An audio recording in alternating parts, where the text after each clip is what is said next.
Brand. All right, we are live.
Good, beautiful Sunday, everyone. My name is Coach Darwin Rivers, and you are watching our weekly weekend program, the HR Cafe, Usapang Trabaho, Buhay at Iba Pa. And again, my name is Coach Darwin Rivers. I'm the founder and president of the Philippines HR Group. And together with me today is no other than Mentor Tina Coang. Mentor Tina, please say hi to our audience. Magandang hapon sa inyong lahat. Welcome to the HR Cafe. I'm so excited to be here because back to back, ang ganda po ng topic. So please like, share this episode to everyone else kasi napakahirap kunin yung speakers natin today. I would want to invite everyone to please greet, put your name, where you are in the Philippines or overseas, saan ka nagtatrabaho, saan ka nakatira so that we can give you a shout out at the show. Coach Dar? Yes, thank you. Thank you, Mentor Tina. Yun nga, back-to-back yung episode natin ngayon. The first training will be about creating your company's event playbook. Kasi syempre, bear season na. At alam naman natin, pag bear season, ayan yung napakaraming employee engagement activities. Andyan yung mga team building programs, Christmas party, annual party. So kailangan natin i-equip ang ating mga HR professionals at people leaders, paano ba talaga mag-manage, mag-plan, mag-manage at mag-facilitate ng isang corporate-wide program. At makakasama natin, of course, si Miss Mhay Rondael, isang expert not only in HR but also in events marketing. Makasama natin siya mamaya sa first part ng ating training program. And then after that, yung ka-back-to-back yung May is makakasama natin si Mr. July 18. Si July will be talking about emotional intelligence. Siyempre, habang nagpaplano kayo ng mga events nyo for Q4, siyempre kailangan nyo din maunawaan ano ba yung emotional intelligence sa mga taong empleyado nyo. Para kayo makabuo ng talagang program para sa kanila, kailangan nyo maunawaan yung EI ng bawat isang empleyado para makabuo ng isang magandang program for them. So, we'll be having creating your company's event playbook and also emotional intelligence one-on-one for today's episode of the HR Cafe, Usapang Trabaho, Buhay at Iba Pa. So, let's start, Mentor Tina. Here at the HR Cafe program, we provide timely use and updates. We also impart knowledge and experience that are value-adding and beneficial. Tulad nga ng topic natin ngayon, how to create corporate events and also how to understand emotional intelligence. This will be discussed by our guest speakers, and we'll also be discussing problems, issues, and challenges, and provide answers and resolutions with, of course, the help of our guest resource. If there are any new technologies, tools, and processes, as well as industry's best practice, dito nyo po unang malalaman sa HR Cafe. And if your company is hiring, please feel free to post your hiring jobs at our comment section because the HR Cafe is also a virtual job board. And we welcome any job-related announcement, lalo-lalo na kung HR o HR aligned yung mga jobs na ipopost nyo. Here at the HR Cafe, we bridge understanding between employers and employees and, of course, provide inspiration and motivation to the Filipino working class community. The HR Cafe, we start at Wow Quote for the week. Then we follow it with the HR question and HR learning for the week. Yung HR news and updates natin, hindi mo natin magagawa for this particular episode because we will give time dun sa dalawang napaka-important topics natin for today. Yung sa free training nga natin, yung creating an events playbook and emotional one-on-one. So, we would like to reintroduce to you again us, the HR Cafe service. As mentioned, I'm Coach Darwin Rivers, founder and president of the Philippines HR Group. We have Mentor Tina Coang. She is an operations and HR leader, well-known content creator, entrepreneur, and one of LinkedIn's top 100 Filipinos on LinkedIn. Unfortunately, Mentor Rona Ferentino won't be able to join us today. She's very busy with her exams at UP Soler, but Mentor Rona is watching. She's the CEO of Press Social Geekers. We also have Mentor Lumacad, Mentor Alan Cañete, Mentor Oliver Recalman, Mentor Ray Firmista, Mentor Bonnie Factor, Mentor Jamie Iris, and Mentor Jackson Pichon, who's also monitoring us in our program and will be joining us in the succeeding episodes. Kaya inaanyayahan po namin kayo. I-like and share nyo po itong program natin. I-share nyo po ito sa mga social medias nyo. I-tag nyo po yung mga friends nyo para sila rin po ay magkaroon ng value-added learning for this weekend. Okay? Now, we've been doing the HR Cafe for the last 4 years already. We started during the pandemic, and today is the 185th episode of our program. And we start the HR Cafe with the wow quote for the week. And for this particular quote for the week, we have a quote from Yogi Berra. According to Yogi Berra, if you don't know where you are going, you'll end up someplace else. Let me just repeat this. If you don't know where you are going, you will end up someplace else. Inaanyahan namin po kayo, mga tagapakinig at tagapasubaybay sa aming tips at ang mga nanonood, how is this particular wow quote for the week resonates to you? Ano pong ibig sabihin ng quote na to para sa inyo? I-share nyo dito sa comment section para po mabasa namin at ma-share din po namin sa community. Again, the wow quote for the week is coming from Yogi Berra. If you do not know where you're going, you'll end up someplace else. Mentor Tina, what's your take on this particular wow quote for the week? Before I start, I want to greet our early birds. I want to greet Miss Alona de la Cruz Reyes. Good afternoon, HR coaches and mentors. Thank you very much. We have Alex de Ramos, who is glad to be here and is watching from Pasay. We also have Joanne Badango Holgado, who is watching from Cabuyao, Laguna. For anyone who's watching, please leave your name, where you are in the Philippines, so we can give you a shout out at the show. So with this naman, very poignant tong wow quote of the week kasi sino ba naman ang gustong maligaw? 'Di ba? Sino ba naman gustong mawala? Pero kung wala kang sense of direction, kung wala kang mapa sa buhay mo, mawawala ka talaga. Hindi ba? Kasi kung ano ang direksyon mo, ang direksyon mo is pakanan, lalayo at lalayo ka sa kaliwa. Kung ang direksyon mo is diretso, lalayo at lalayo ka doon sa likod. Success doesn't come immediately. But it is usually at the end of the rainbow. It is at the end of the road, right? Saan ka ba? What are you working for? Do you want to be an HR practitioner? Do you want to be a successful chef? Do you want to have a successful business? If you want to be a successful chef, I think you should get started on your dreams now. Dapat lahat ng gagawin mo ay patungo sa pagiging isang successful chef. There's nothing wrong with that, right? Ang problema sa tao kasi, gusto ko maging chef, so magtatrabaho ako sa restaurant, pero hindi ako makapasok. So, ang gagawin ko, iba mo na gagawin ko. Ibang direksyon ang pupuntahan ko. Right? If you do that kasi, that's what I call a quote-unquote detour. Instead of working towards your dream, you're actually distracting yourself from reaching your goals by doing something else. Sayang ng oras, sayang ng pera, sayang ng effort. A lot of us want to go abroad. If you want to go abroad, you need to find out ano yung requirements ng isang trabaho sa abroad. And then you work slowly and surely, work towards that. If, for example, hindi yan nakakatulong sa pagkukuha mo ng goals, huwag mo gawin yon.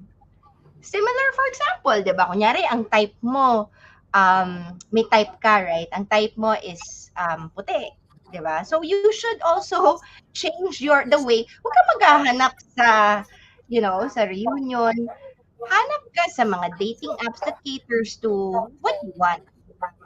You need to know where you want to go, and you have to move small steps to get there. We can always change our minds. Pwede naman na midway, magpalit tayo ng isip and say, alam mo, hindi ko to gusto kasi na-try ko na, yung pala ayoko. Pwede naman yun. Pero at the very least, if magsasayang ka lang ng oras, magsayang ka na lang ng oras sa isang direksyon na talagang gusto mong puntahan. Right? para at least every step that you make, kahit konti lang yung kita, konti lang yung progress, alam mo, mas malapit ka dun sa dream mo. And with that, I want to greet No J, who's also watching from Dubai. And of course, Joanne Botango Holgado is watching from Kabuya. How about you, Coach Darwin? Where is your Nako, dream and direction? yeah, tamang-tama yung sinabi mo kanina, Mentor Tina. For this particular quote by Yogi Berra, it also reminds me of a similar quote. Yung quote na nagsasabi na if you don't plan to succeed, then you're planning to fail. 'Di ba? Ibig sabihin nito, importante talaga ang pagpaplano natin sa lahat ng ginagawa natin sa buhay. Planning is critical and crucial in everything that we do. Let's for example say, kasi yung mga example kanina ni Mentor Tina about our life, let's make an example about our HR work, our role as an HR. If we do not plan how to source out and recruit people, if you do not plan how to properly engage your employees, if you do not plan how to properly mitigate any risk when it comes to labor relations or labor issues, if you do not plan how to properly train your people and make sure that you have a strong culture and a viable organizational development program, then guguho yung company, kasi ibig sabihin you're not planning to ensure that the company will be able to support all the needs of operations, to support all the needs of the organization to scale up. Kasi if you're not planning, kung hindi tayo nagpa-plan, we would not be able to anticipate any risk, any issues, any problems na maaaring mag-arrive during the time na nag-i-implement tayo ng isang action plan, di ba? Or ng isang action item, like say isang HR initiative. Kung hindi ka nag-plan ng maaga at hindi mo pinilano yung mga dapat mong gawin, mga dapat mong expect, yung mga resources na kailangan mo, yung mga budget or yung mga tools na kailangan mo, you will be put into a place where nagkukumahog ka, na you will be put into a place na pag may problema mag-a-arise, hindi mo alam ang gagawin mo, hindi mo alam kung paano kagad ma-resolve yung issues and problems na dumarating. So, planning is really critical, not only in our corporate life, in our professional life, but sabi nga ni Mentor Tina, whenever it's critical in all aspects of our life. We need to plan everything because planning gives us a map.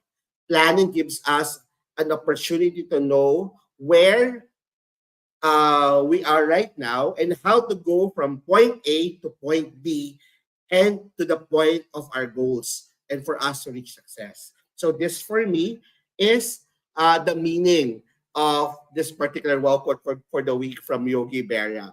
Now, we also would like to say hello to Lou Lizel. Sabi niya, hello mentors, watching from Pangasinan.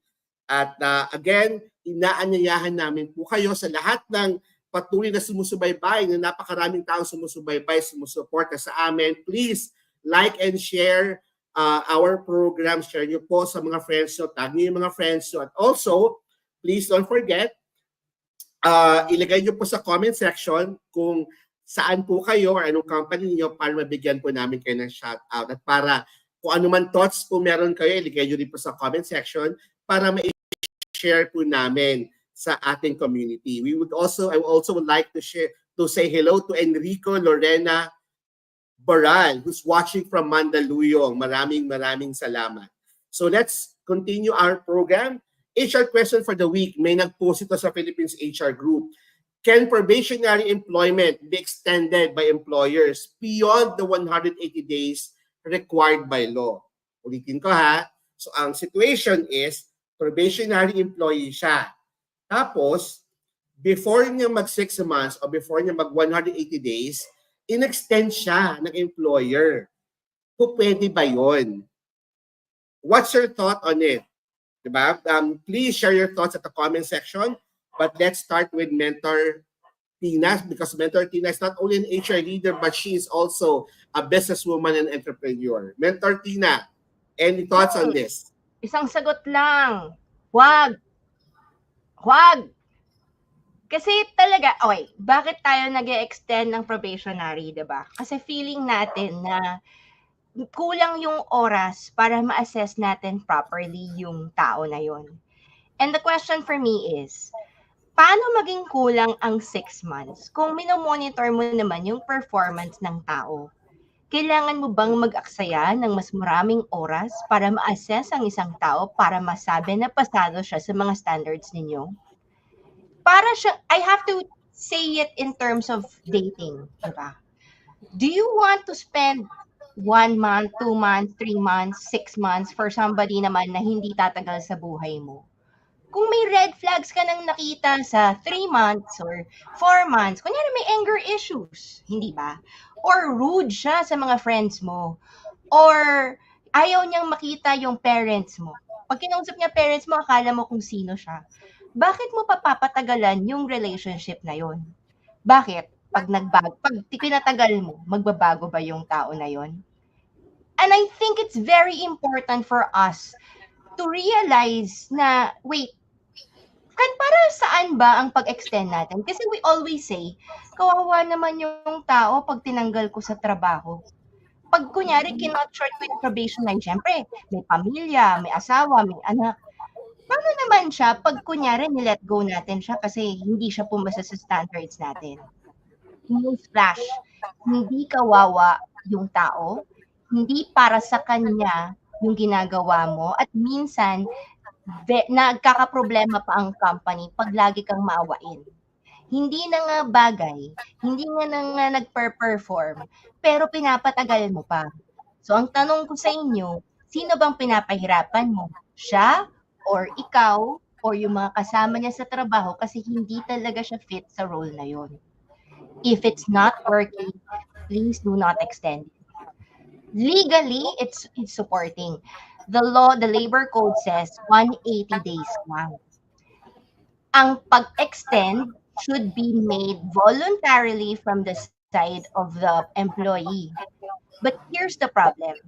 Pag nagreklamo sa DOLE yan, sasabihin niya na pinilit mo lang siyang mag-extend. Hindi naman siya nagmamakaawa. Alam mo yon, pwede kang mabaliktad na akala mo nagbibigay ka ng grasya, pero sa totoo lang, sasabihin niya na sa totoo lang, dinadaya mo siya sa security of tenure. Dapat regular na siya, pero in-extend mo yung probationary contract niya kasi gusto mo makatakas, na gusto mo matanggal ang isang tao na regular na. I'm telling you, walang problema kung gusto mo gawin yon, pero pag nagreklamo yung empleyado na naawa ka sa DOLE kasi tinanggal mo at the end of 4 months, 5 months, 6 months extension, matatalo ka pa rin sa NLRC. Pag umabot sa position paper kasi maraming ways para mabaliktad ka na hindi talaga pala gusto ng empleyado na mag-extend. So at one point, akala mo naawa ka, pero sa totoo lang, you just don't wanna be the bad guy. For the sake of your company, for the sake of your compadres, for the sake of the colleagues who's working with a person who's not a good fit for the role, do not extend anymore. Legally, please do not do it. It is tempting. I've done it before, but it always, laging nasasampal ka uli sa mukha. Kasi pag nagreklamo yan, 1,000% talo ka. Mababaliktad ka. Do not. If it's not a good fit, if you don't think this person will stay for you for 2 years, 3 years, if by 6 months time hindi pa rin pasado, cut it off. Evaluate properly before the 6 months period. Bagyan mo ng IR, sabihin mo sa kanya in writing kung anong pagkukulang niya, and then cut it off. Do not extend anymore. Please. Please, please. Alright? Coach Darwin. Yes, tama nga yung sinabi ni Mentor Tina. Pero bago ko sagutin at mag-add about the HR question for the week, I would like to say hi to more people who are joining us. We have Maki Porques Torres, who's watching from Buena Vista in Guimaras. We also have Willie Lennon, who's watching from Calamba City, Laguna. Sabi ni Maki dito, ni Maki Torres, for me, it's not allowed by law. Extending is tantamount that the person is qualified or yes, fit for the job. Sabi naman dito ni Veronica Serreta, hello, watching from Imus, Cavite. And then, dinagdag ni Maki doon sa sinabi niya, the hiring process must be the start that a person must qualify as fit for the job. Si Derek naman, Derek Faustino says that, may question siya. So, Derek, bago ko sagutin yung question, bago namin sagutin yung question mo, let me just take my, provide my view on this particular question. Can probationary employment be extended by employers beyond 180 days required by law?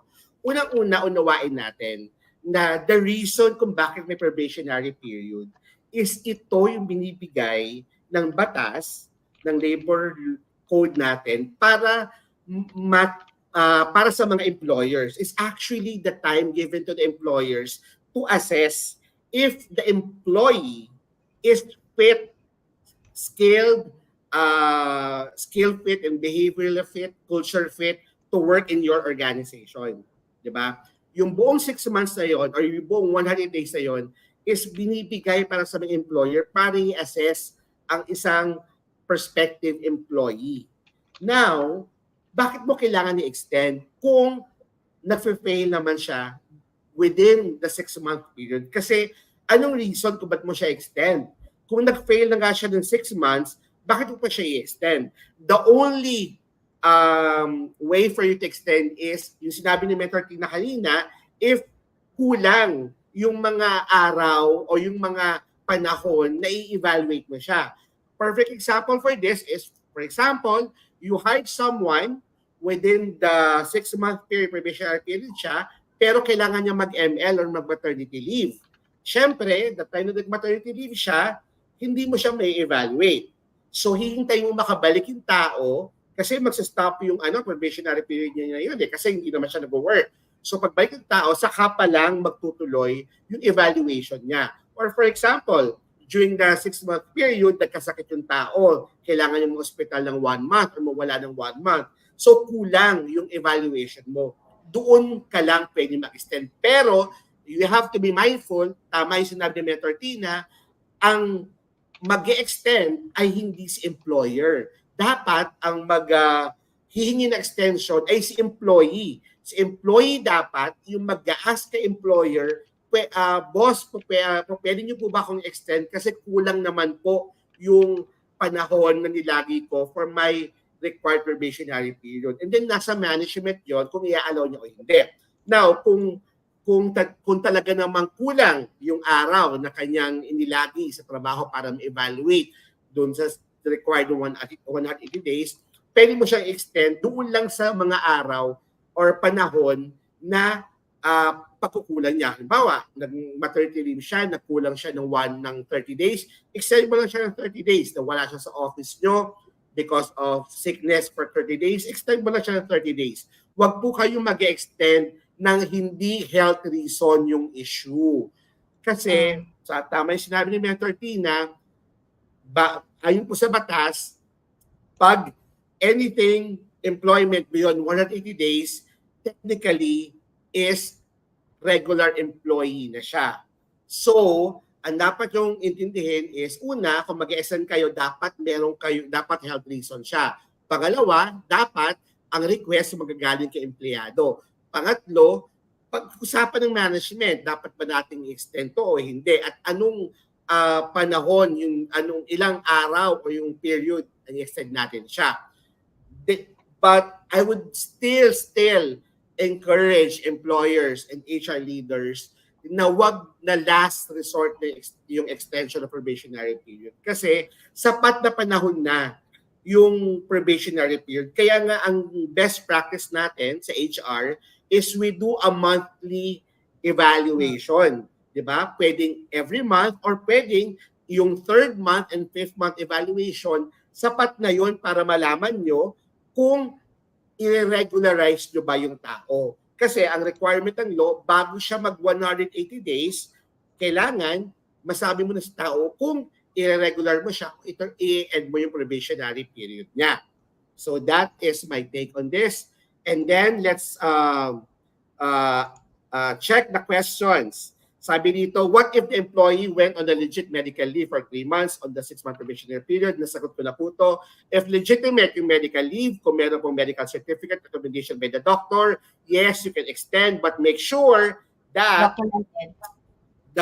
you have a medical certificate backing it up, document. Second is, it's the employee who will write a formal letter to the company requesting for the extension. Next is Mel Bonito Braga is saying, hi po. Yun. Hi Mel. And then meron tayo dito, retail industry using probationary contract para di ma-regular kasi madaming benefits na ang regular employee. Mahirap tanggalin kapag regular na. Minsan unfair labor practice din ang probationary That's contract. not true. Hindi po unfair labor practice ang probationary contract. Alam nyo po na dapat yung unawain na ang labor law sa Pilipinas ay pro-employee. Pro-employee po ang labor law natin. Ang probationary period ay isang paraan na binibigay para sa mga employer para naman ma-assess nila yung tao. Diba? Yung tao magiging regular employee nila. So, it's a right. It's a prerogative of the employer kung ipagpapatuloy niya yung employment ng tao. Kasi baka naman skill fit nga pero hindi naman culture fit or hindi naman behavioral fit, di ba? So naka-employer yun kasi siya yung magmamanage yung tao na to. Better Tina, what's your take on this question? I really think it's not true. Number one, many Philippine companies should actually use the probationary contract because balik na lang natin sa practical. Magpapakasal ka ba sa isang tao kakamit mo lang? 'Di ba? Same banana, right? Would you actually regularize somebody that you've just met on the interview because they've impressed you on the interview? Ganun ba tayo kagaling mag-hire? Kung magaling ka mag-hire, dapat wala nang umaalis sa company ninyo, 'di ba? So it's not true. Number two, the probationary contract is not just for retail industries, it's for all industries. A lot of companies do that. And madaling tanggalin kahit regular, basta may kasalanan. Example, regular employee ka, pumasok ka ng opisina, nanapak ka ng kasama, tanggal ka for sure. Okay? And hindi siya mas mahirap. It's the same process for a probationary employee and a regular employee that you actually have to follow the twin notice rule. So it's not true. Ang dami ko nang natanggal na regular na empleyado. Sige, gumawa ka ng masama, magnakaw ka, tanggal ka rin kahit 10 taon ka na. So it's not a process talaga. Everyone should actually do it. Meron pa dito, I know it is allowed to extend as long as the employee has agreed to it. Make sure it's documented in writing. However, this should be rarely done. Agreed. We've done it once due to the medical condition. Otherwise, we'll not consider extending. Sabi ni Mark Santiago, what if nag-change ng position? Doesn't matter. 180 days sa batas. Walang pakialam kahit anong posisyon ang binigay mo. Sabi ni Maria, doesn't matter kung na-promote siya within the 6-month period, ha? Kahit nalipat-lipat niya siya ng department, nalipat-lipat niya siya ng role, basta yung start ng employment niya, 180 days, kailangan evaluate niya siya doon. Hindi niyo siya kailangan evaluate doon sa number of days or period niya sa role. Sabi ni Christina, and after 6 months na wala na sa company, rehire again the same employee. Kung hindi naman kayo bagay, ba't mo pa re-rehire, diba? Kung nag-break up na kayo, walang balikan.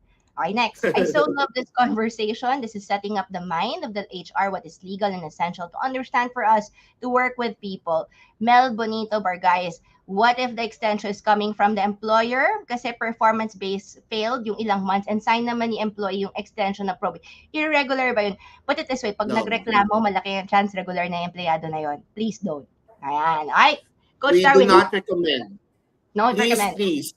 We do not recommend. The reason why you have your probationary period, either you do it on a monthly evaluation or a 3rd and 5th month evaluation, is for you to have proper documentation that the employee is either fit or unfit to become a regular employee. Yung sinasabi ni Mel, papaano ba daw kung sa 6 months, 3 months yung pasado, 3 months yung bagsak. You have to make a judgment call. Diba? Kailangan bago mag-180 days, sinasabi ng batas, ano man yung maging decision mo, ilan man yung month na pasado siya, ilan months yung baksak siya, you have to make a decision call, irregular mo ba as employee? Kasi pag in-extend mo siya at ang reason mo lang ay performance, believe me, napakalaki ng chance. Sabi nga ni Mentor Tina, napakalaki ng chance na matatalo ka kasi you're circumventing what is required by law na kailangan 180 days technically regular na dapat sa empleyado. Go, next. Meron tayo dito, I won an illegal dismissal from my former employer but I was not given back wages, exemplary damages, normal damages by the labor arbiter. Bakit po ganun? Please help me po. We cannot comment on this, Leon Medina, kasi we do not know the entirety of your case. Kung illegal dismissal yan, ang po pwedeng ibigay sa'yo, ang talagang kailangan mo matanggap ay your back wages, or not back wages, your final pay, and depending kung i-allow ng separation pay or back wages ng arbiter. Now, kasi hindi namin alam yung yung pinaka gist ng kaso mo. So mahirap magbigay ng opinion, lalo na kung nakapag-decide na si arbiter. You have to understand that the arbiter, ang NLRC is equivalent to a regional trial court. Court yan, court of law. So hindi mo pwedeng questionin ang decision ng judge. At the same time, hindi mo pwedeng questionin ang decision ng isang arbiter.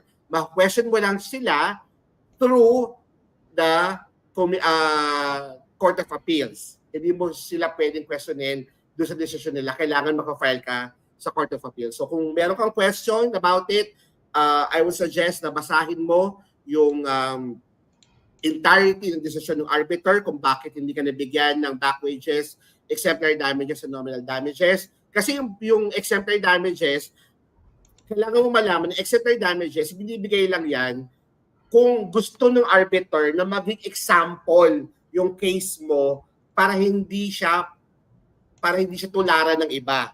Kaya nga exemplary damages eh. Ibig sabihin, additional burden siya, additional penalty siya para hindi tularan ng ibang company. Nominal damages is also the same. It's up to the arbiter to actually see the entirety of the case. So please read the final verdict of the arbiter. If you feel that you have questions, you can file it at the Court of Appeals. Meron dito, if baksak po sa third month evaluation sa employee, required ko makilagay under PIP? No. No. Pwede mo nang i-end mo na. I-evaluate mo na ng final. Tapos kasi probationary period pa naman siya. Then end it na. Hindi gagaling saka reminder, ang pini-PIP lang po natin yung mga regular employees. Yung probationary employees po, ini-evaluate po natin siya. Hindi siya under PIP. It's a really evaluation for during the probationary contract. Although I've known some companies na ang documentation nila ng evaluation is PIP, but basically PIP is for regular employees. Can we also end it abruptly? Yes, as long as you have just cause and then it's before 180 days. Evaluate properly, documented. Correct, and do it properly. Okay, so let us continue kasi merong alam ko marami pa mga tanong, pero we need to continue our program kasi dalawang speakers natin ang magbabahagi ng napaka-importanteng topics para sa ating mga taga-subaybay at nanonood. Pero before that, sabi nga dito ni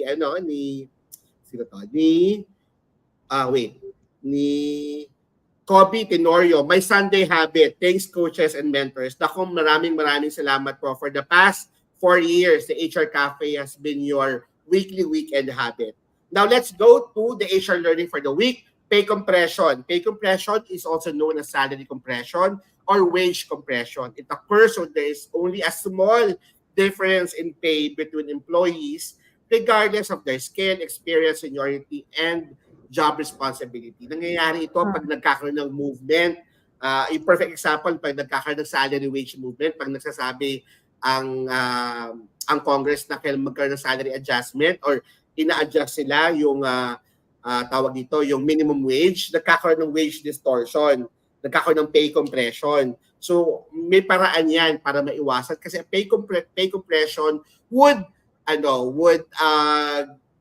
provide a lot of issues in the organization magkakaroon ng demoralization, magkakaroon ng pagkakumpare ng employee. Mentor Tin, what's your take on the pay compression? It happens, di ba? It really does happen. And I think, if nangyari talaga yun, you need to decide whether you want to stay in the company or not. Diba? Correct. It's legal, di ba? So, if you want to stay in the company, then stay. If you're not happy with it, then leave. Di ba? Don't conduct the people kasi parang, bakit ganito yung company ko? Wala naman kung pilit sa'yo mag-stay, di ba? Basta mag-render ka ng notice period. Next. Agree. Now, bago po tayo pumunta sa ating, what you call this, ating free training program, paalala lang po, malapit na po mag-start ang AIM and Philippines HR Group Human Resource Manager Development Program. Nasa batch 2 na po tayo, ha? Sa start from batch 2 na October 30th.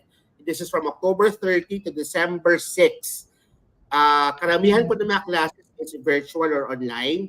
Pero yung last 2 class ay sa mismong campus kasi po part siya ng graduation nyo. So you'll be graduating under AIM, but this is an AIM and Philippine HR Group program. Alam nyo po, ang mga kurso po sa AIM ay napakamamahal. Nasa 90,000, 180,000 and whatnot. Pero po dahil sa partnership ng Philippines HR Group sa AIM, we are giving it at 50%. So 45,000 na lang po para po sa entire Human Resource Manager Development Program. Batch 2 na po tayo. Kung gusto niyo pong maging part na to, kasi mag-start na siya ng October 30th, meron po kayong 10 days para mag-enroll. Ang link po, registration link, ay nasa announcement ng Philippines HR Group page. Ayan. So let us, as mentioned, we have 2 speakers for today, but let me just introduce to you our first speaker. Our first speaker is no other than Miss Rondael Florentino, or Mhay Florentino. Mhay Florentino is experienced project coordinator across diverse industries, including learning and development, digital marketing, and human resources. She is adept at managing in multiple projects simultaneously, from event management and travel coordination and travel to internal communication campaigns and employee engagement programs and events. She is a strong communicator, skilled in using technology to streamline workflows, and passionate about collaborating toward the team goal. She is eager to contribute his expertise right now in terms of being forward-thinking, in terms of team development, and she is a very versatile as a project coordinator running multiple programs and projects. Alam niyo po, ako po ay isang witness because nakasama ko po si Mhay in my previous company, I think more than 15 years ago, and Mhay is one of the trainers and events coordinators that I really trust and respect, and I am very much honored and happy to introduce you guys to Miss Mhay Florentino. Miss Mhay, are you there? Yes, Mhay Rondael. Walang Florentino. Sorry. Mhay Rondael. Naalala ko That's si Mentor Rona, Mhay Rondael. Mhay, your topic is very timely kasi your topic is about creating your company's event playbook. At sabi ko nga, nandito tayo sa panahon, Q4, na napakaraming mga malalaking corporate events ang mga companies. Andyan yung mga team building activities, andyan yung annual party, andyan yung Christmas party, andyan yung iba nagsa-sport fest pa ngayon, andyan yung mga family events, family day. And I think you are the best person to actually provide guidance to our listeners, to all our HRM people leaders, kung paano ba sila gagawa ng company event playbook para maging ma-plan nila, ma-manage nila, at successfully ma-facilitate nila ang events nila. We'll be at the background, ha? We'll give you the floor. Okay, Mhay, so we'll be giving you the floor. And ladies and gentlemen, we have more than 50 people watching us right now. Please tag your friends and share it to all your social media. Napaka-importante po ng mga topics natin for today. We'll start with Miss Mhay Rondael, and she will be discussing about creating your company's event playbook. So, Mhay, we'll give the floor. All right.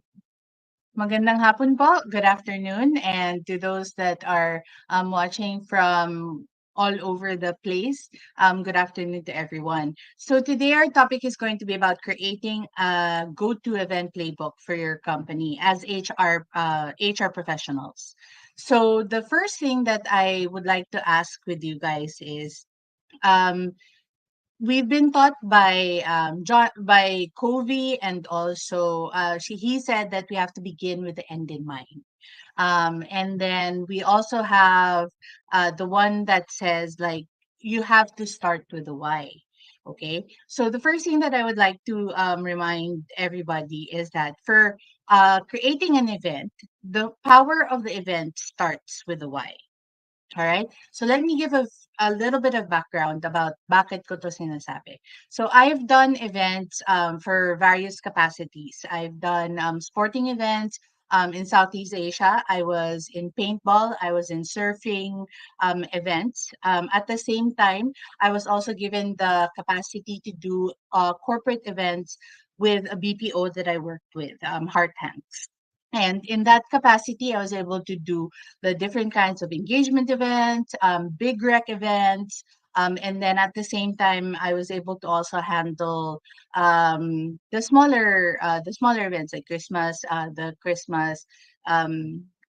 the Christmas dinners and things like that.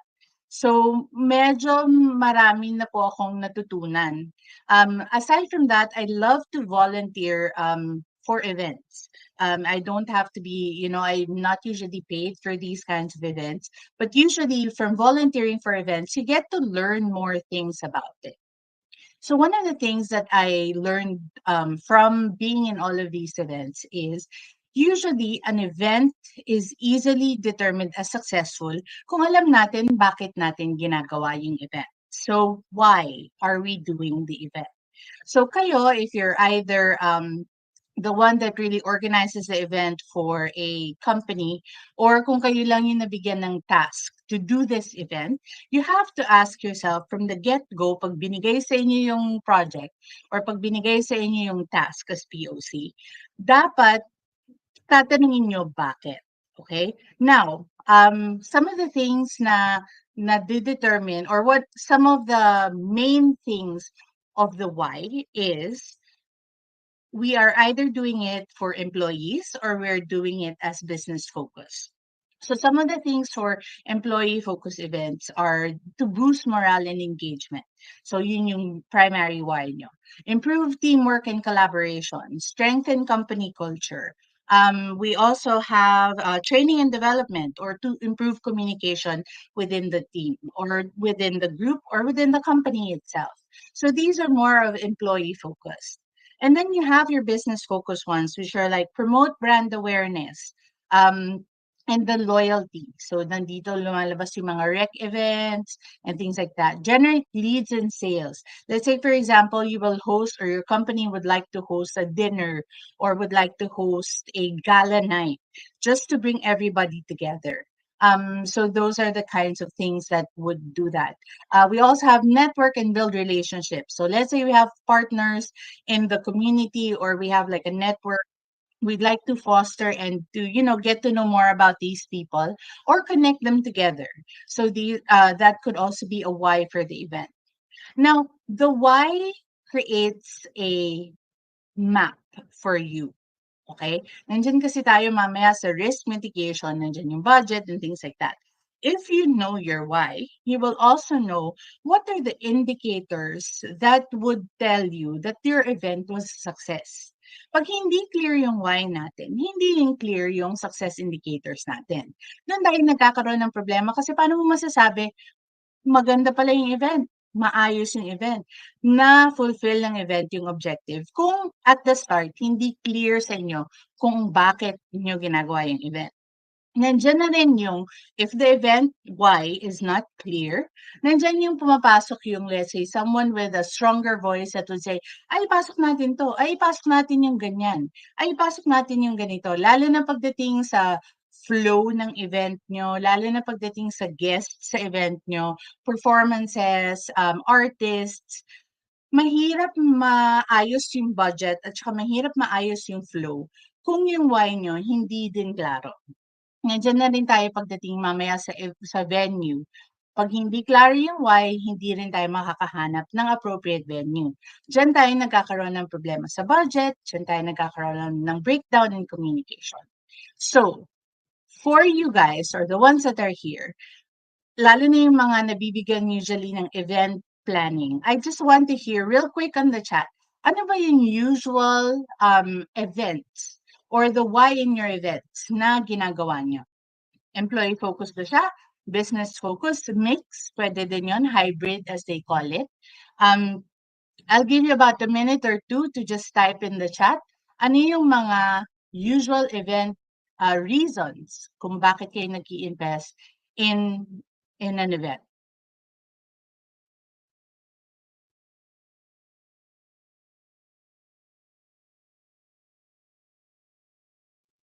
Okay, si Janet says it's employee focused. Any particular thing in employee focus events, Janet? Is it to boost morale and things like that? Or maybe the type of event na ginagawa nyo? Maraming employee focused, okay? Anyone else?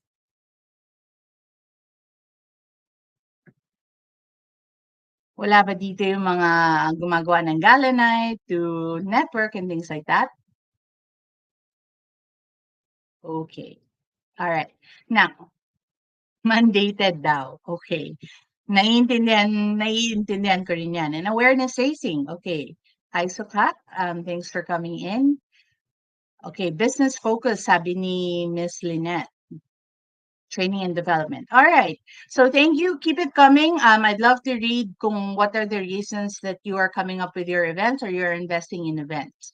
Now, the thing about these kinds of events is gusto din natin malaman what are the success indicators that you have based on this why. Okay? Let's take for example na nandun tayo sa boost morale. Some of the indicators here could be, are they bringing together people from different aspects of the organization? Let's say, for example, yung iba that do not have time to interact, nagkakaroon ba sila ng time to interact? And then if also our thing is about, let's say, training and development, if you're employee focused, are they providing opportunities to improve skills and things like that? And then based on that, kukunin nyo yun. So you have now your start of the map, and then your end of the map is to determine, are we fulfilling all of these success indicators? Okay, so we'll keep it at that. And then the ones in between, we will go into what we call just risk mitigation for these particular aspects. Okay, because the next part that I would like to deliver to you guys is risk mitigation is the key for a successful event. Okay, everybody. So risk mitigation is the key for a successful event. So sabi ni Maria Cristina, diversity. Alona says EE focus, so employee engagement, teamwork and collaboration. Yes. So we are going to try and pass through all of that. So let's say, for example, the first or some of the risk management areas in an event na dapat natin malaman is, let's say, potential risk in planning the area. Develop proactive mitigation strategies or create contingency plans. Naku, marami akong masasabi about those contingency plans, and emphasize the importance of clear communication. Okay, so the first is, what are these areas, no? Number one is venue selection and logistics. Okay, saan gaganapin yung event? Ano yung mga kailangan dalhin dun sa event? Okay, budget management, of course, malaki yan. Saan natin kukunin yung budget? Meron ba tayong kailangan kunin from the participants or hingin from the participants? Is it a fully company-funded event coming in, let's say, for example, from our budget for engagement? Diba? Meron tayong budget dyan. Magkano yung ibibigay sa atin? Nandiyan yan. Vendor management. Kukuha ba tayo ng event organizer? na third party para makatulong? Or gagawin ba natin to with a working committee na in-house or internal? Vendor management will also be, if it's going to be an in-house working committee, kayo ang maghahanap ng venue, ng caterer, kayo din maghahanap ng artist, kayo din maghahanap ng sound system, everything. If it's a team building, who's your facilitator? Where will the team building be? Ilang araw? And things like that. If it's naman a gala night, again, the venue, who are your guest speakers? Are they needed to be, will they be needed to be flown in? Or are they just going to be from the area? So do they need like to services to come into the event venue? Nandiyan din yung guest experience, no? When we say about guest experience, who are your participants or who are going to be arriving for the event? How are they going to feel pagdating sa venue? Okay ba yung sound? Naririnig ba nila? Meron kaming naging isang event na medyo dahil open air siya, basag yung sound, hindi agad namin na-mitigate na yung sound system pala is for indoor. Things like that pagdating sa guest experience. Also, we have health and safety, which is a big thing. So we'll touch on these ones. Okay. So far we're following po ba? Thumbs up or just say okay if you guys are following so far. Kung may questions din kayo, please ask your questions and then we'll just compile them and then we'll answer them later. Or if it's something that I can answer at the moment, we'll also do that. So let's go with venue selection and logistics. So venue selection and logistics is all about capacity, accessibility of the event. So let's say, for example, if it's an indoor event and an outdoor event, there are different risks involved. Let's say, for example, if it's an indoor event, usually you will be able to use the hotel or use kunwari, if it's an SMX or a conference hall, you can use that vendor or that supplier's in-house security to be able to manage. But if you come up naman with an outdoor event, let's say, for example, we did an event in Circuit in Makati. So now you have a bigger area. It's an open area. You will have people that, could come in that are not part of the event and things like that. So you have to put into consideration when it comes to venues like an indoor and an outdoor, how are you managing the registration? How are you gatekeeping these people? So things like that you need to consider. Technical requirements, yun yung sinasabi ko about, let's say, sound system. You have to determine if your sound system is good for the outdoor.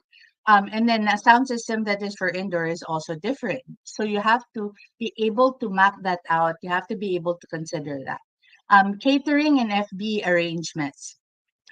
One of the things that I learned from catering and FB arrangements is you have to consider some of the people that have dietary restrictions. So later on, when you're coming up with your communication plan, you have to make sure that the people will also give you information about, are they allergic to something? Are some of the people needing halal food?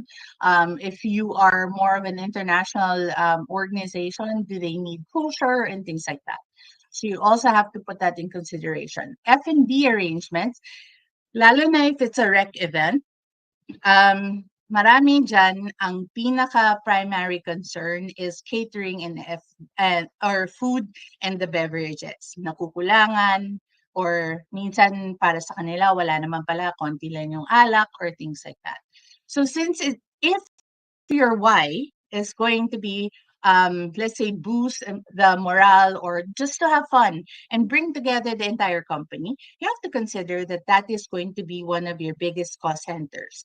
Making sure that they eat well, making sure everybody gets, food, and making sure that everybody gets to feel like, meron pala kaming drink stubs that, is enough to at least have fun. Transportation then and consideration. Now, there are some venues that are good, but it's hard to get to. So if that is your type of a venue, or if that's a venue that you are choosing for whatever cost reasons or because it is a beautiful venue, then you have to also put in your risk management. How do the people get there? Are you going to hire uh, coasters, buses? Are you going to make sure that people know how to get there? In your communication plan, you have to also put in like a map and how to get to the venue for those that are also driving. So these are some of the concerns for the venue selection. Some of the things here also. So how do we mitigate the risk here? One, we need to go to the site, make sure that we take photos, and then when we get back to the working committee, or if you have a vendor for your event, you have to take into consideration that you map out what are the areas that are too dark, and then maybe you can put in lights there. So site visit is going to be a big deal. You also need to have a backup plan, especially if you have, let's say, an outdoor event. What if it's going to rain? Okay. What if it rains? Are you going to cancel the event? Are you going to, if it's midway in the event, what are the things that people can do? So you need to account that into your mitigation plan. Also, vendor contracts. Especially with the pandemic coming in, a lot of the a lot of the what was written before in the contracts have changed. Let's say, for example, for the force majeure and things like that, you need to make sure that you are looking into those little details, or have, if you have, let's say, a legal department, have them take a look at that before you sign. So those are some of the things for us to be able to mitigate our risks for venue selection and logistics. Okay, now let's go to the next. Budget management. Ayan, malaki to. So with budget management, we want to be able to develop a detailed budget with estimated costs. Nandiyan na yung, we have to make sure ilan ba yung projected natin na pupunta. So usually, pagdating sa, let's say, sa company, we would look at either 60 to 70% attendance is supposed to go there. And then know where to get the budget. So do we have a budget area that we can take the budget from? Do we need to have it subsidized by something? You need to make sure that you put that into your plan, and to also mitigate the risk for that. Track expenses and monitor variances. If you are a one-man team, let's say, for example, there were times that I had to, let's say, for sports fest, since we couldn't allot any other persons, the point of contact was just one. And then I had a working committee, but the working committee was also playing. And so every now and then you would find yourself having to, create and having to do things by yourself. So you need to be able to have a tracking of that budget. Let's say, in a spreadsheet or something that's easy on your phone, to take pictures of the receipts so that it becomes easier. Otherwise, things will fall down into the cracks, and then it's going to be quite difficult. We also have to secure multiple quotes from vendors. Sometimes we feel that tama na yung isa, pero makikita din natin na mas marami pa pala yung pwedeng ibigay ng iba. Another thing about budget management is there's a thing about, do we do it internally for the event, or do we hire a third party event planner or an event team? Now, one of the things na nakita namin is sometimes it is wise to do it internally, but there's also wisdom in getting the event coordinator or event management team. Why? Because usually this event management team, they already know and they already have a very big network of people that have been supplying for them. So they can get the cost down sometimes. Yes, you pay them, but everything else for the cost can get down, from caterers to lights and sound, especially, even to the look of the venue, because they can recycle and things like that, then they can bring the cost down for you rather than you having to create all of that, all of that decors and things like that. Another thing that I learned from getting an events management team is yung network nila when it comes to artists, especially if it's a rec event. Um, it's very good because what they can do is, aside from getting you the host at a, let's say, certain rate that you need, that you have, or at the budget that you have, they can also get small or artists that are within their, let's say, budding artists group, to just come into the event, maybe just to bring them there, have them fed and things like that, free of charge, or they can give a small allowance to these people. And if your why is to boost morale, to have a fun environment for your people, then it's nice to see this, budding artists coming into the event and just going around and saying hi to people, getting their pictures taken and things like that. So it can be cost effective. So that those are some of the things that you might want to think about. Also, you need to establish a contingency fund for the unexpected costs. Usually, we put it as a percentage, or if you really just have like a certain contingency fund, make sure that you have it and you bring it also with you during the event. So just in case that there are things that you might need to pay, that has to be there. All right. Now, what are some of the things that we have to put in here? Transparency to mitigate the budget management. Make sure that everybody knows where we're getting the funds. Also, make sure that we know how much we can only spend on this. If also we can maybe uh, cut the cost on a certain cost center, then pwede natin siyang ilagay sa iba. Diba? Let's say we cut the cost on the decor. May one time we needed more for food and beverage. What happened with that is, this is one of the risks that we were not able to look for. The date that we set for an event, we realized was within the election alcohol ban. So that means that everybody, and we couldn't move it because we already paid like a lot of the venues and the vendors and things like that. But we could not serve alcohol. So we had to make sure that if we weren't putting that on alcohol, then where and how can we do it. So we had like a gift for people that were coming in, and then we had more food, and then we also had more like juices and things like that. So you have to be able to find a way to compensate for things. So that's on budget management. Okay. So far, do we have any questions?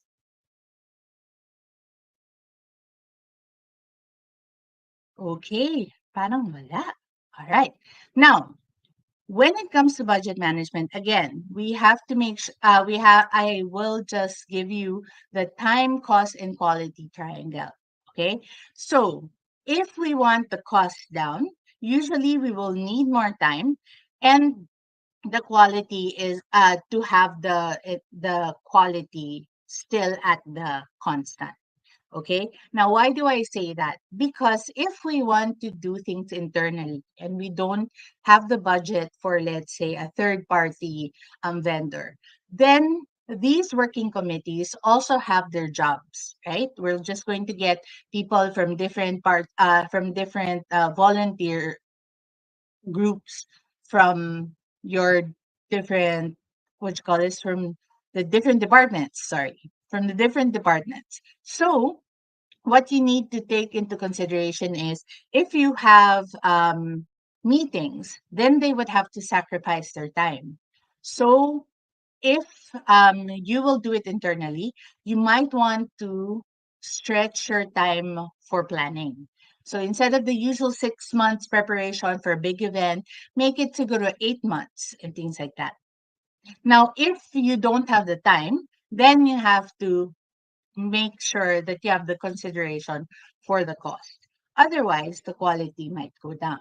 So just be sure that you know about the time, cost, and quality triangle, um, to be able to mitigate your budget and also your time um, issues. All right, now let's go to vendor management. So this is about getting reputable and making sure that you're selecting reliable vendors. Also, creating clear expectations, contract negotiation and management, as I said, and performance is also key to that. Performance monitoring and evaluation. This is critical for you to be able to uh, get back to also management or your leadership that this vendor is someone that you can work with in the future, or you have to find another one for your future event. With vendor management, one of the things that you need to consider here is you have to be transparent in communicating with your vendors. You have to also tell them what your objectives are. And usually these vendors or these suppliers, because they want repeat performance, right? They want repeat business from you. They would usually give in to that. Let's say, for example, you can also tie it in with, let's say you have a smaller event after your big event, or you start with a small event and then you have a bigger event. If they know that they have a chance to get another event, um, they will be able to give you guys some freebies or maybe suggest things that would get your costs down so that you will have repeat business with them. Another thing about vendor management is that you can tap on your network to be able to know if they've worked with this vendor before, especially if it's a big cost center. Then you might want to be able to vet it out with someone else. So, what are the things that we want to mitigate the risk for this? We want backup vendors, we want clear contracts, and regular communication with these vendors. One of the best practices that I've developed when it comes to vendor management, especially if your event is on a weekend or if your event is out of Manila, you might want to be able to get a phone number from them and a point person that is in the event ahead of time. Usually, if it's, let's say, a weekend, sometimes their office number is not, nobody's in the office. So you will have to know who to contact in the event itself or going there if, some people might get lost and things like that. So you need to establish that clear communication with your vendors. And also, like, if let's say you have a caterer, who do you contact if the food is late? Who do you contact if there's some, things that are wrong with the food? Because sometimes the chef or whoever is there, they will just say, not me, So you need to establish clear point of contacts with your vendors as well. All right. Now let's go to the next guest experience and engagement. Just so that we can get going. So this is engaging activities and content based on your why. Also managing attendance expectation or attendee expectations and clear communication and information. This is where your communication plan later on when we start putting together your event playbook. This is where your communication plan is. Number one, if they know where the event is, if you know where the event is and the overview of what's going to happen, you might want to start releasing that also to the people that are going or to your attendees. What we usually do is we come up with, let's say, what to bring, what to expect when it comes to the weather. We also want to tell them a little bit of teaser about the artist, if it's a recognition event or if it's a end of year party, who are the artists that are coming. Sometimes we also get yung mga video from these artists na, hey, I'm coming, I hope to see you in the event, things like that, just to get just to also help you with your attendance expectations. if they know na this artist is coming or favorite nila yon, then they will be able to tell, tara na, punta tayo, di ba? Kasi pupunta rin yung favorite artist nila. Or sino yung host? Baka yung host pala na yan, malaki rin yung following. So those are the type of things that you want to clearly communicate. Aside from that, you also want to tell them about post-event surveys ahead of time. So maybe ngayon uso na yung QR code, you just QR code, you go to a form, and then they can give their surveys there. One thing about any communication that you want sent to them, it has to be something that they can easily uh, understand and that they can easily get to. Hindi na yung masyadong maraming levels. Because the more levels that you have, then the more na hindi na nila gagawin yun kasi ano ba yan, haba naman or things like that. One of the things that was also done by one event, which was good, since I had 2,000 employees for that particular company, what they did was they broke down the post-event survey, and then they would have QR codes specific for certain areas. That way, it's shorter. They'll get like a tidbit about that particular area from one, and then they would also get like feedback about the particular area from another, from different people. That way, it was more comprehensive feedback that they're getting from all of these people. So that's for guest experience and engagement. One more thing is that your event program or your event flow also has to be considered. So what's your why? Let's say, for example, that your why is a team building. They need to know that pagdating doon, what do they do? Diba? Do they rest first and then do they come out or straight into team building and things like that? Because you also have to consider kung malayo yung biyahe, then they might want to have a little bit of rest. Now, also for you, if they rest, usually bababa yung energy. So how do you bring up the energy to start the team building session, right? So things like that are some of the things that you need to consider or to think about when it comes to mitigating your risks. All right. Now let's go to ito, health and safety. Now, health and safety. Marami kasi dito is ito yung cost na binababa. Kasi mahal kumuha ng ambulance, mahal kumuha ng ganyan. If again we go to the time and cost and quality na triangle, if you're trying to get bring the cost down for this, then you have to make sure that you put in trusted and reliable people there for health and safety. Let's say, for example, the main thing, first aid, and if anybody will like fall or meron mahuhulugan, meron madudulas or whatever, sino yung pwede mag-treat, 'di ba? So let's say for example for the sports fest that we had before, we did not have budget anymore to get like an ambulance or to even coordinate with the Red Cross. So what we did was we made sure that we gave extra allowances to our nurses so that they can be there and help out. We also realized that we had people in our company that were that were trained EMTs by, let's say, third parties. So those are the kinds of things that you can tap. So knowing also the people in your company or just asking about these things, then we were able to lower the cost by taking them in. But there needs to be first aid at all times. Okay. Another thing is if you have a lot of, let's say, lead walls or things like that that are fire hazards, or someone in the program will have, let's say, what you call this fire dance or things like that, then you have to consider also, marshals for that. And those are the kinds of things na dapat nakikita nyo. Get the big picture so that you can plan it accordingly. And there you can mitigate the risks for that.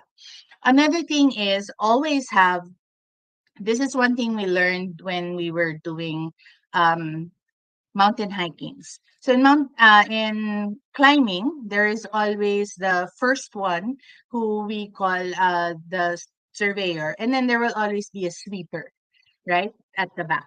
Just to make sure that nobody left anything, walang nalaglag, walang naiiwan, or kung meron man naiwan, siya din kailangan maiwan muna para to make sure that they will be able to catch up with the group. Same thing for your event. You should always have a sweeper. We usually tap some of our HR people as well that volunteer for the event, just to make sure that at certain intervals they would check on the toilet. Minsan pala nasobrahan na ng inom, hindi na nakalabas ng toilet. Meron kaming na ano one time na ang tagal-tagal na pala niya sa toilet. Buti na lang may nagsabi sa amin na merong tao na nandun pa rin sa toilet for about 30 to an hour, 30 minutes to an hour na. So you need to have those kinds of people in place so that it's easier for you to know that is this something that we need to address? Someone needs to go to the hospital or things like that. Okay, especially also for outdoor events like team building or concerts. Let's say you created a music festival for your company, then you also have to consider there yung mga nadudulas or may medyo nagtitrip sa wire, things like that to mitigate to mitigate the risk for that. Um, what else? You going into the venue will also help you with health and safety. What are the different things that you saw in the venue that might be, a risk? Let's say for example, if hindi uso sa atin sa Philippines kasi yung nagte-tape ng mga chords. Okay, not everybody does that. There are some let's say lights and sound that already have the boards that cover or that they really do tape it. But it's good to just make sure that you tell your vendor ahead of time. Make sure po na nakatakip yung mga cords or meron tape na nandun sa cords. Things like that. Little things that would make health and safety risks low. That will lower the health and safety risk. Okay, so any questions for all the areas of risk management that we should look at?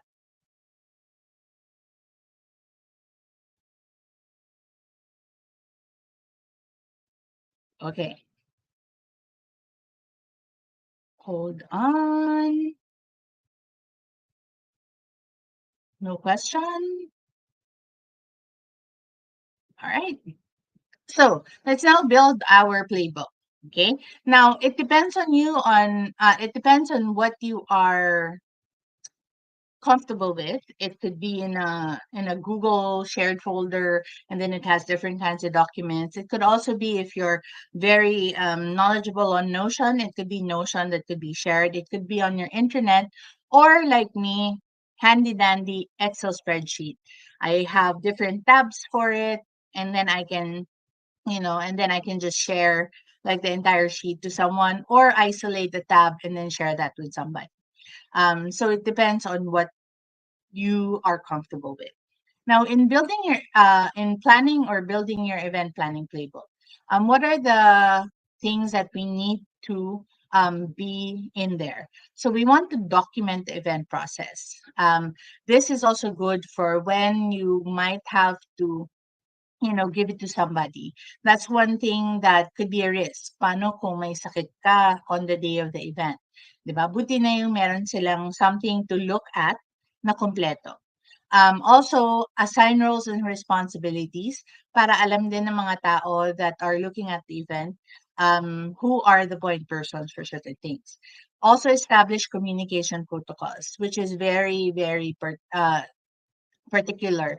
Let's say, for example, pag may problem on, let's say, the food. Okay, sabihin nila na maybe the food is not cooked right or things like that. It could happen, and it has happened on certain events. Na undercooked yung food. So who do they go to? Diba? Do they go to, like, for one of the companies that I worked with, we had very, very effective HR partners, business partners. And so usually the HR business partners are point persons per account. So, pwedeng ganon. Pwede din na it's a particular person. Just make sure that in your communication plan pre-event, you are able to communicate these ones. Another thing is this will be a knowledge base for your future events. What I do with my Excel spreadsheet is for the next event, if it's the same kind of event, I'm able to give them this is what we learned from that previous event, and then this is what we want to bring in for this future event. And lastly is to continuously update your playbook for improvement. Okay. Now, what I'm going to leave you is not an entire playbook, but just parts of what needs to be in that playbook. Remember, it depends on your why. What are the things that you're going to put in your playbook will be based on that. So, what are though the different parts or the different tabs that I have for my playbook? I have an event brief, a pre-event um, tab, an on-day event tab, and a post-event tab. Okay, so what goes into an event brief? Now, this is the why and your success indicators. So it's like your objective for the event, and then how will you say that that event was successful?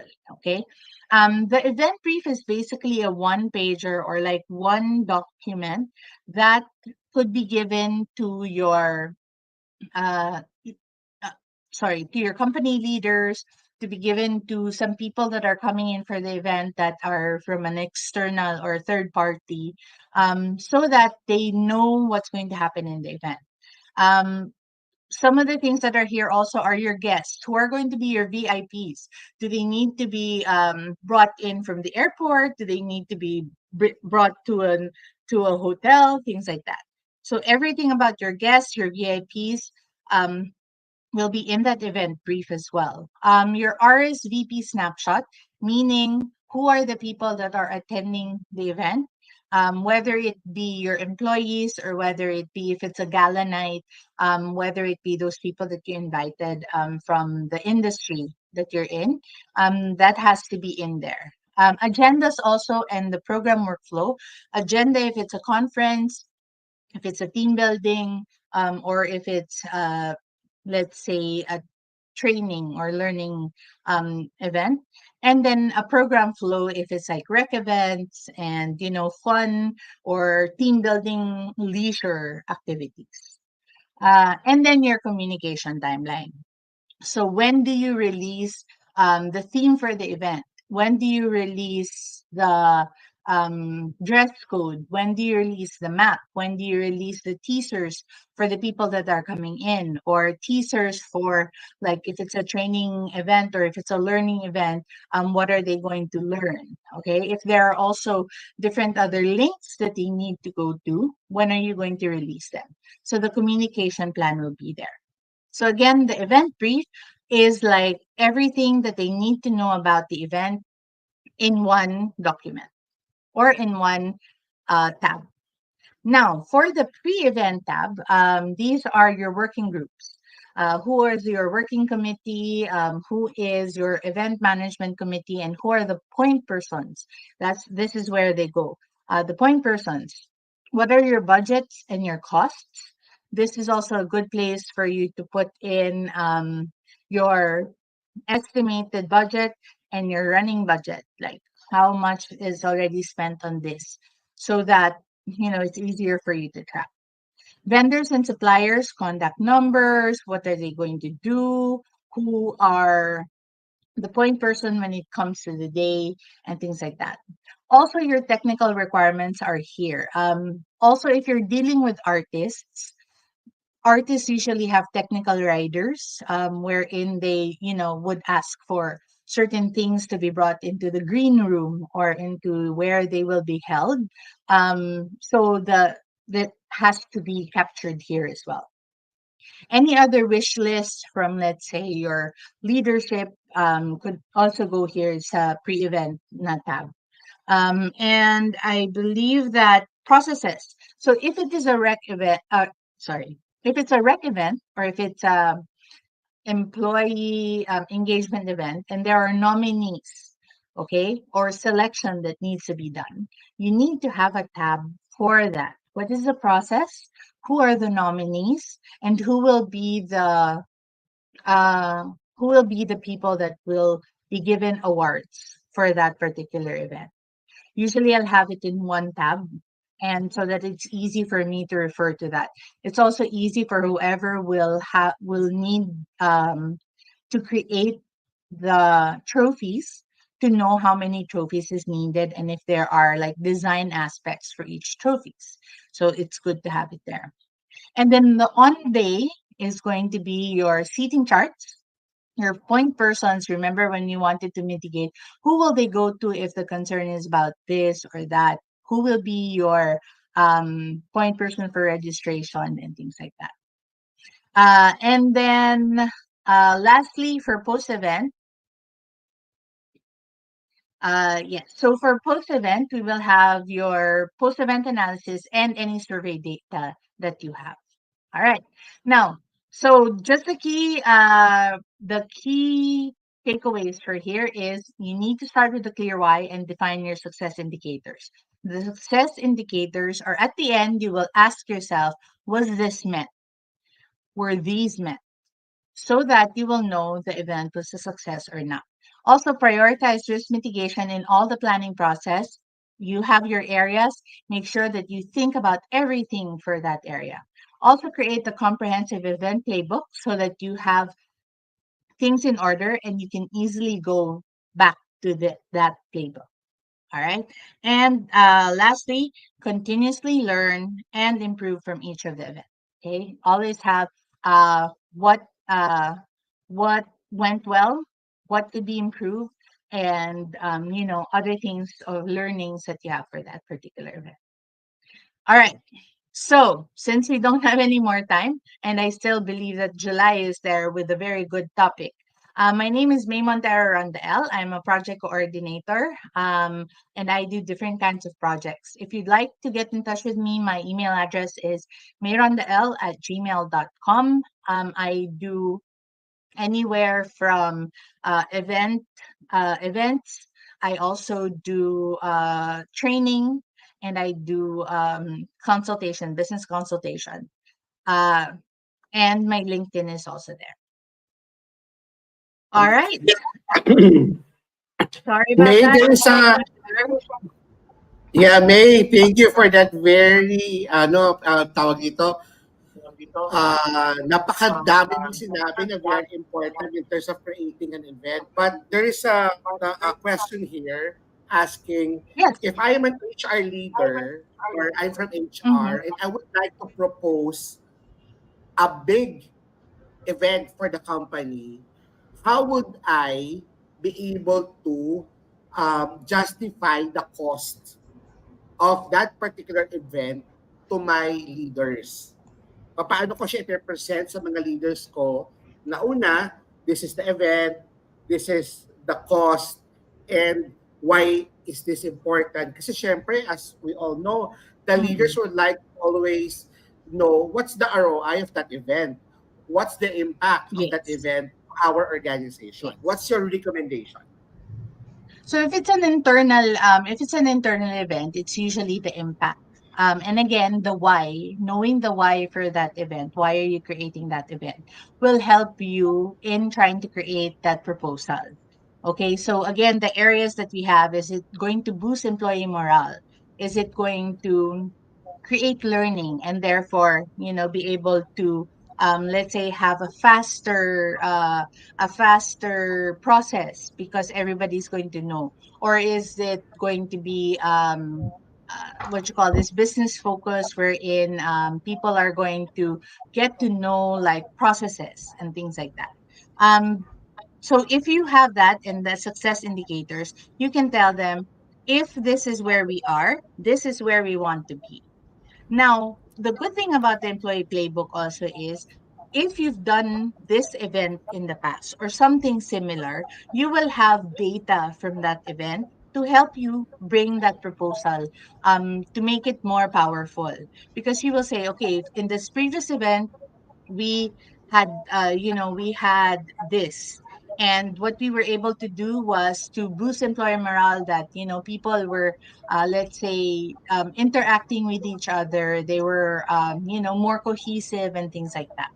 Another thing, if it's, let's say, lead generation for the company, then you would have to give them what is the gap that you're trying to address, and then what do you plan to do with that gap. And then yun lang talaga. Usually, if it's a first time event, they need to all, of course, see if that's going to happen. And then the flow of your event would also show them that, okay, so there are times that, people are going to come, and your guests also will be able to, be something that they would say, maganda yan, magaling yan, or things like that. All right. Thank you so much, Miss May. We have a second speaker for today because it's back to back. And so we will put you in the background first so that we can give July the floor, and then we will open it for question and answer later. So let me just introduce to you Sir July Aitin. He has a very good friend of mine, and he is the HR country head of Medley Philippines Inc. 18 years of solid background in talent acquisitions and human resources. He has 14 years of BPO exposure, 13 years of leadership experience. He has set up the HR functions for 4 startup organizations. He is a certified human resource professional, certified ISO QMS and ISMS internal auditor, certified safety officer, and a top 100 Filipino on LinkedIn for inspiration and learning awardee. He will be talking about emotional intelligence. July, welcome to the HR Cafe. We will give you the floor. Ayan. Thank We'll you be in the so much. background for a minute. Right. Thank you so much, Coach Darwin and Mentor Tina. Is my audio clear? Okay, I guess it is. So good afternoon, everyone. It's my pleasure to be with you on a Sunday afternoon, and thank you so much for spending time with us. I know, it's a Sunday afternoon, if I'm family time probably, but you're here to learn, and again, it's my honor to share some of my knowledge. And I think the topic for this afternoon is very, very important, which is emotional intelligence, right? So probably some of you are wondering, is it even an HR topic? No. So the answer is yes, of course it is. So two things. One, emotional intelligence is very important in the workplace. Later on, I'll show you why. So as HR professionals, it's very important that we select talents who are emotionally intelligent. And number two, us being HR ourselves, alam naman natin, it's very, very hard, no? Our jobs. Um, And it's also very important for us to be emotionally intelligent. Otherwise, we will not be able to carry out our jobs. That's a reality. So again, I'm checking the time. We have like few minutes left. I'll try to make this quick and as interactive as possible. So let's start. Okay. I'll skip this part. Thank you so much, Mentor Tina, for introducing me. This is, by the way, AI generated, no? My K-drama era, I guess. So anyways, okay, so let's start our with our topic with a quote for a very from a very popular animated movie. No, I'm pretty sure you're familiar with this. So Inside Out. So our emotions are meant to be felt, even the hard ones. It's okay to feel what you need to feel. Okay, so let's start our session with this quote. Okay, of course, very important. Let's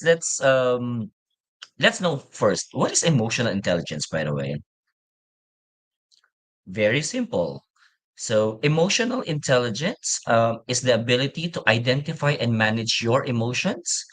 And at the same time, it's the ability to identify and manage other people's emotions. Ganun ka simple, but I know it's not easy to do. Okay, so why is emotional intelligence important? Okay, so according to Yuval Noah Harari, investing in emotional intelligence is very important because the hardest challenge will always be psychological. And this is very true, no? So our employees, even us, if we are, physically tired, kapag nakapagpahinga tayo, nakatulog tayo, we're okay after after one day, right? But if it's a psychological issue, we are, psychologically bothered, things are difficult. So again, it's very important that we know and we know how to manage emotional intelligence. No, by the way, Yuval is a renowned writer who is a Polonsky Prize and Welcome Book awardee. His book was also ranked in the top 10 nonfiction books of 2017 by Time magazine. Okay, let me reiterate, emotional stamina is a must. Okay, so we've talked about, emotional intelligence being important, but this time specifically to the workplace. So why is emotional intelligence important in the workplace? No, so according to the World Economic Forum last 2022, emotional intelligence is actually one of the important skills in the workplace leading to 2025. That's actually next year. So very, very near. So let's read them. So number one, analytical thinking and innovation. Number two, active learning and learning strategies. Number three, um, complex problem solving. Number four, critical thinking and analysis. Number five, resilience, stress, tolerance, and flexibility. Number six, creativity, originality, and initiative. Number seven, leadership and social influence. Number eight, reasoning and ideation. Number 10, technology design program. No. Number nine, emotional intelligence is taking the number nine spot, which is again one of the most important skills in the workplace leading to 2025. Okay. Very also important to take note of. According to LinkedIn, IQ gets you hired, but EQ gets you promoted. Do you agree? I think you do. People can be very good with interviews, technical exam, aptitude tests, and the next thing they know, they are hired. But the question is, will they be promoted? No. This time, EQ is more important when it comes to promotion. Kasi ito na magdidictate if you have that resiliency, if you have the emotion, the staying power to really, carry on your job and be effective in your role. So again, let me just repeat, IQ gets you hired, but EQ gets you promoted, according to LinkedIn. Okay, so again, this emotional intelligence one-on-one. It's very important that we learn about the basic emotions. So what's the basic emotions, by the way? We actually have six. And so one, joy. Number two, sadness. Number three, anger. Oh, this is five. Five, yeah. Number four, fear. And lastly, disgust.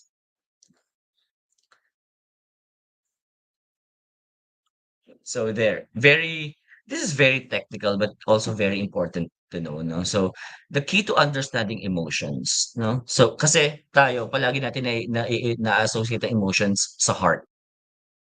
But the real key in understanding emotions is actually in our brain, no? So there are three parts of the brain. Um, so one, executive center, the thinking brain, no? So this handles logic, empathy, compassion, creativity, self regulation, self awareness, predicting, planning, problem solving, and attention. No. The other one is the survival center. No. So the fight, flight, or freeze.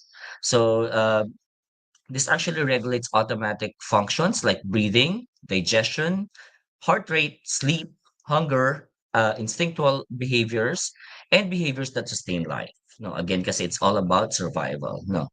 And lastly, the emotional center, which is the limbic system. For this naman, this actually processes emotions, memory, response to stress, nurturing, caring, separation, anxiety, fear, rage, social bonding, and hormone control. So, guys, if next time someone will be telling you, "I love you from the bottom of my heart," sabihin nyo, tigilan mo ako. It's more appropriate to tell me that you love me from the bottom of my limbic system. So again, emotions, it's not dictated by our heart. It's actually by our brain, specifically the limbic system or the emotional center.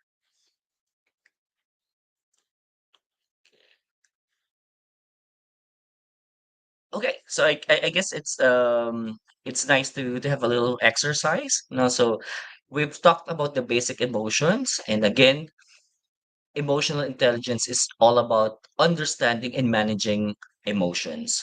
So let's begin first with knowing one's emotion. So feel free to chat in the comment box what you think is the appropriate emotion for each emoji that I will be sharing. And let's start with, okay, so again, what emotion is this? Is it happy, sad, scared, angry, disgusted, or surprised?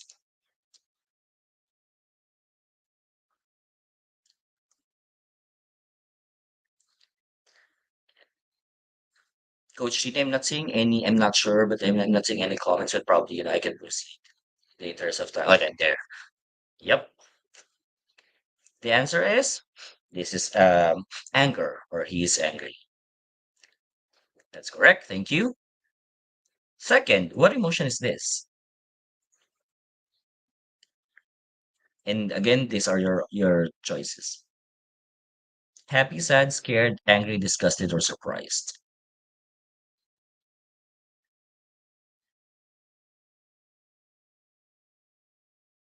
Oh, naglo-load yata yung chat box, no? But yep, we've got the correct answer. This is disgusted. Next emoji. There. What emotion is this? What do you think?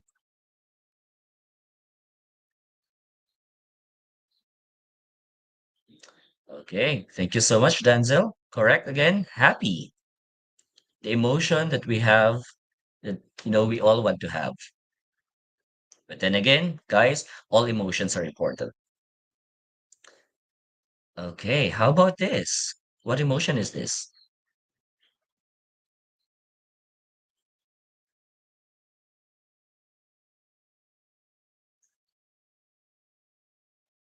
There. Thank you so much, Miss May. Yep. So of course, this is sad.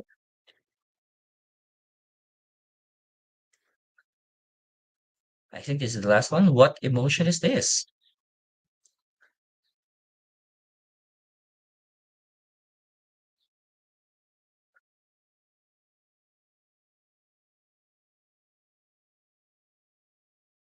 I'm still not seeing the correct answer. These are our choices. There. Thank you so much. Wow, that's a good name. Saint. Yep. Uh, that is correct. This is sorry. Yeah, this is clear. Meron pa pala tayong isa. No. There. Our last emotion. What emotion is this? There. Yep. Thank you, Joanne. That's correct. This is surprised.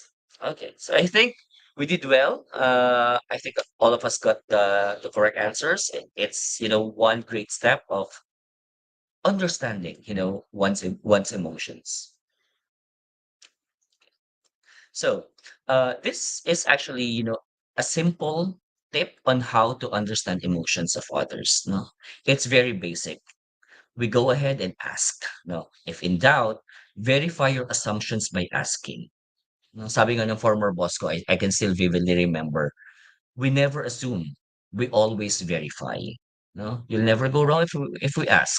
So for example, you're not sure about the emotion of someone, your workmate.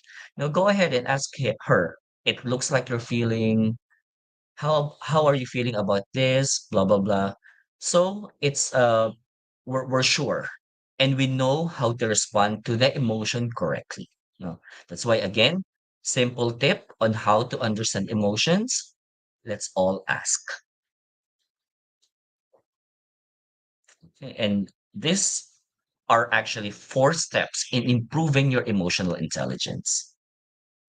Again, we will go back to the very definition of emotional intelligence. No, we just need to identify what is the emotion.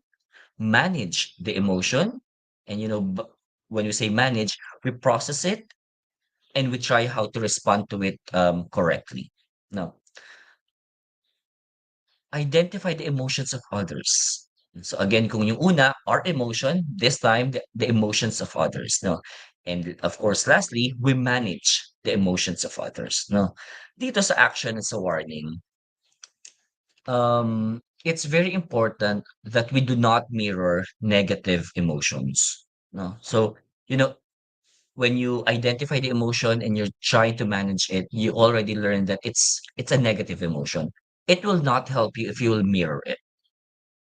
No? So I think it's a very simple rule on managing emotions of others.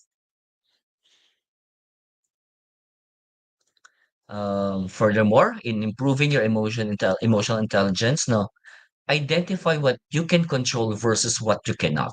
No, sabi nga nila, if it's a problem and it's beyond your control, it might not be a problem at all.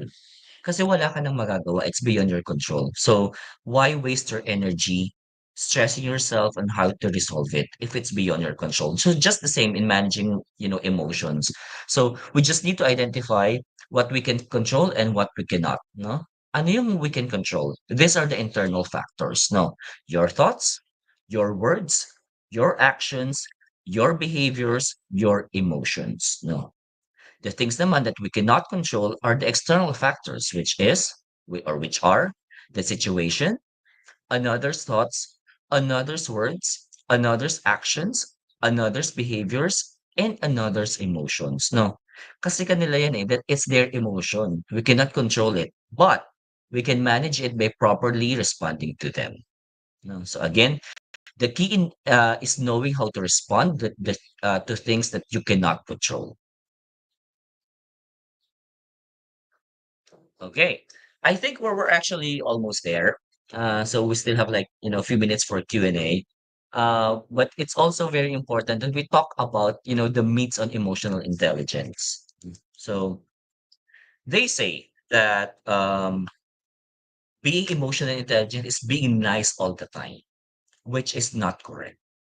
So if you're 100% happy, if you're 100% nice to everyone, nice all the time, I don't think you're actually emotionally intelligent, or probably you're actually psychologically well, no? So again, going back to the movie, Inside Out, if you were able to see it, um all emotions are important, and it's important to process them and feel them, no? So it's not every day that you will feel nice to everyone and you will feel happy. So again, it's a myth.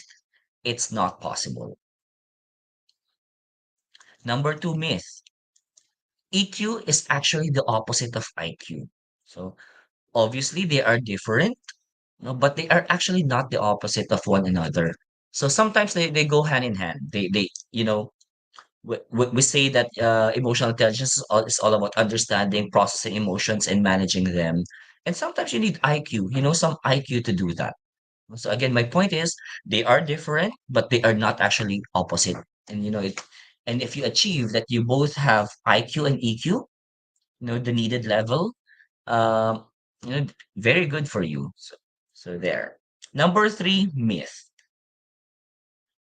Okay. Emotional intelligence and personality are the same.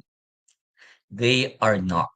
Okay. So let me refer to my notes. Now, personality are actually, potentials, tendencies, traits, characteristics, while EQ is actually a measure on um, how well do you handle this emotions and personality.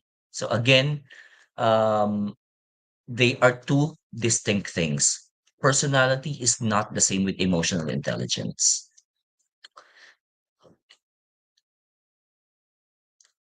Last myth, I think this is the last myth, no? So for all the guys there, who think that men are more emotionally intelligent than women. Kasi minsan iniisip natin, "Ako hindi umiiyak yan, very tough, napaka-emotionally intelligent niya," no?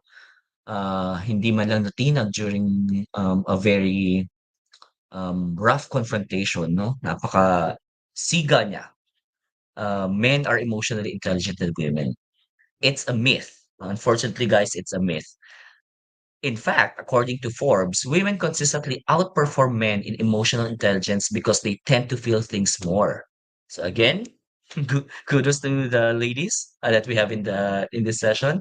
According to Forbes, women consistently outperform men in emotional intelligence because they tend to feel things more. Almost the end. Yeah. Uh, Mentor Tina, I need some help here. This is a very impactful for me video. I would like to share this to everyone, and let's please take time. This will take 5 minutes of our time, but very very worth it. So thank you so much, Coach Tina. Let's play What's your this. name? My name's Jane. When Stop. I sing, I go by Nightbird. Oh, that's nice. Nightbird? That's right. What are you going to be singing for us tonight? I'm singing an original song called It's Okay. It's okay. Yeah. It is. It's okay. It's okay. What is It's okay about? It's Okay is the story of the last year of my life. What do you do for a living? I have not been working for quite a few years. I've been dealing with cancer. Oh, sorry. No, it's okay. Okay. Yeah, I'm okay. All right. Can I ask you a question? How are you now? Last time I checked, I had some cancer in my lungs, my spine, and my liver. Wow. So you're not okay. Well, not in every way, no. It's important that everyone knows I'm so much more than the bad things that happen to me. Yes. All right. Sing for us. Good luck. Nightbird.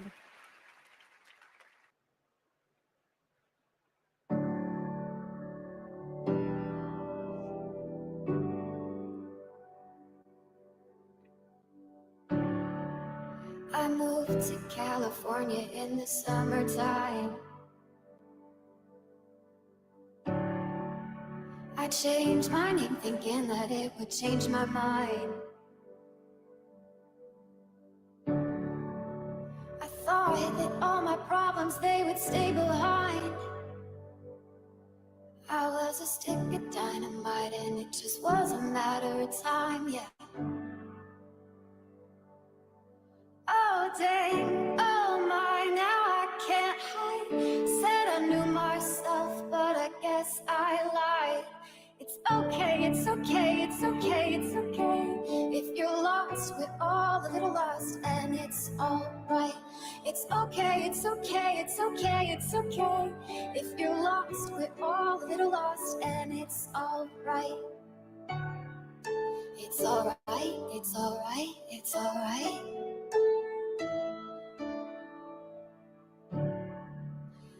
I wrote 100 pages, but I burned them all. Yeah, I burned them all. I blow through yellow lights and don't look back at all. I don't look back at all. Oh, dang, oh my, now I can't hide. Said I knew what I wanted, but I guess I lied. It's okay, it's okay, it's okay, it's okay. If you're lost, we're all a little lost, and it's alright. It's okay, it's okay, it's okay, it's okay. If you're lost, we're all a little lost, and it's alright. Oh, it's alright to be lost sometimes.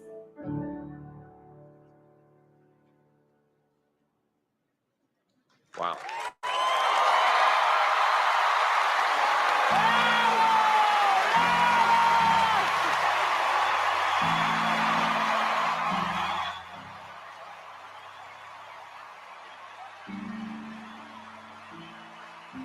Your voice is stunning. It is. Absolutely stunning. And I totally agree with what Howie said, about authenticity. Oh,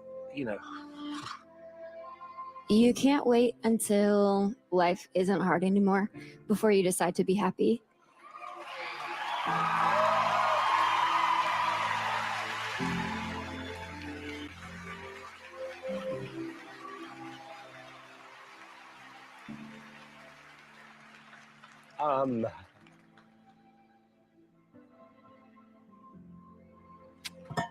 There are, however, there have been some great singers this year. And I'm not going to give you a yes. I'm going to give you something else.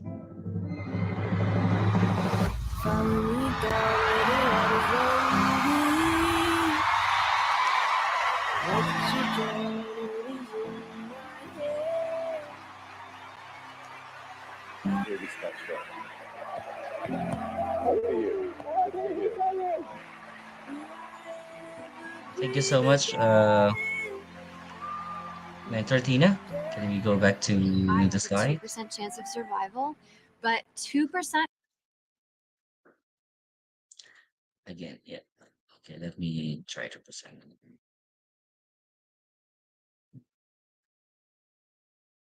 There. So I'm pretty sure many of you were able to watch the video already, in the past. Unfortunately, Nightbird is no longer with us. She already passed away, but she left us with a very important lesson. Let me just read the quotation that she shared with us. You can't wait for life to be not hard anymore before you decide to be happy. So again, at the end of the day, it's our decision on what emotion that we will be feeling and how we will be responding to these emotions. Okay, so there. Um, yeah, probably we can proceed with your insights and some questions, and that would actually conclude my presentation. Um, but before that, allow me to feel free to follow me on Facebook, LinkedIn, and Instagram. I'm also, aside from the being the culture head of Medley Philippines, I'm also an HR consultant. So if you need any help with your recruitment caravans and HMO, I'll be more than willing to help you. Yeah. Thank you so much, everyone.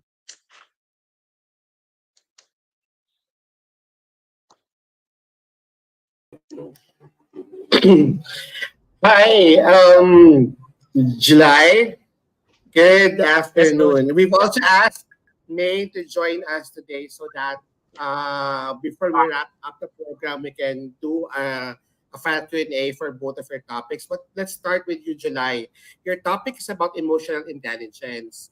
Um, how would you there's a question here on how would you convince your leaders that it's critical for you to be able to initiate emotional intelligence programs or initiatives for your employees, since it also has cost investments. Yeah. I mean, most of the time leaders would like to, as I similar question to me earlier, leaders would like to see the ROI of each initiative and programs.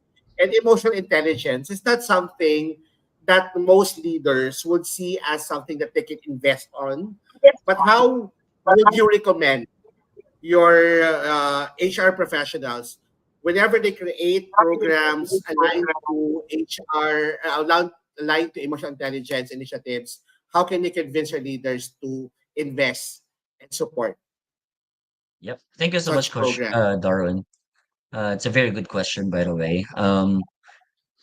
So again, emotional intelligence is probably a new concept for most. And again, for leaders, they might be thinking the famous, what's the ROI for this? No.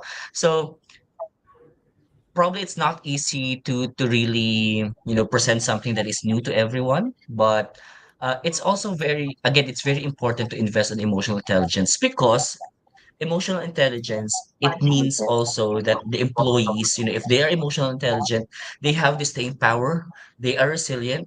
Again, going back to as a quote now from LinkedIn that EQ will get you promoted, meaning that it is also linked to performance, right? So if they're emotionally intelligent, they tend to perform more. Um, Yeah. so investing on programs that are connected or that are linked to emotional intelligence is all worth it.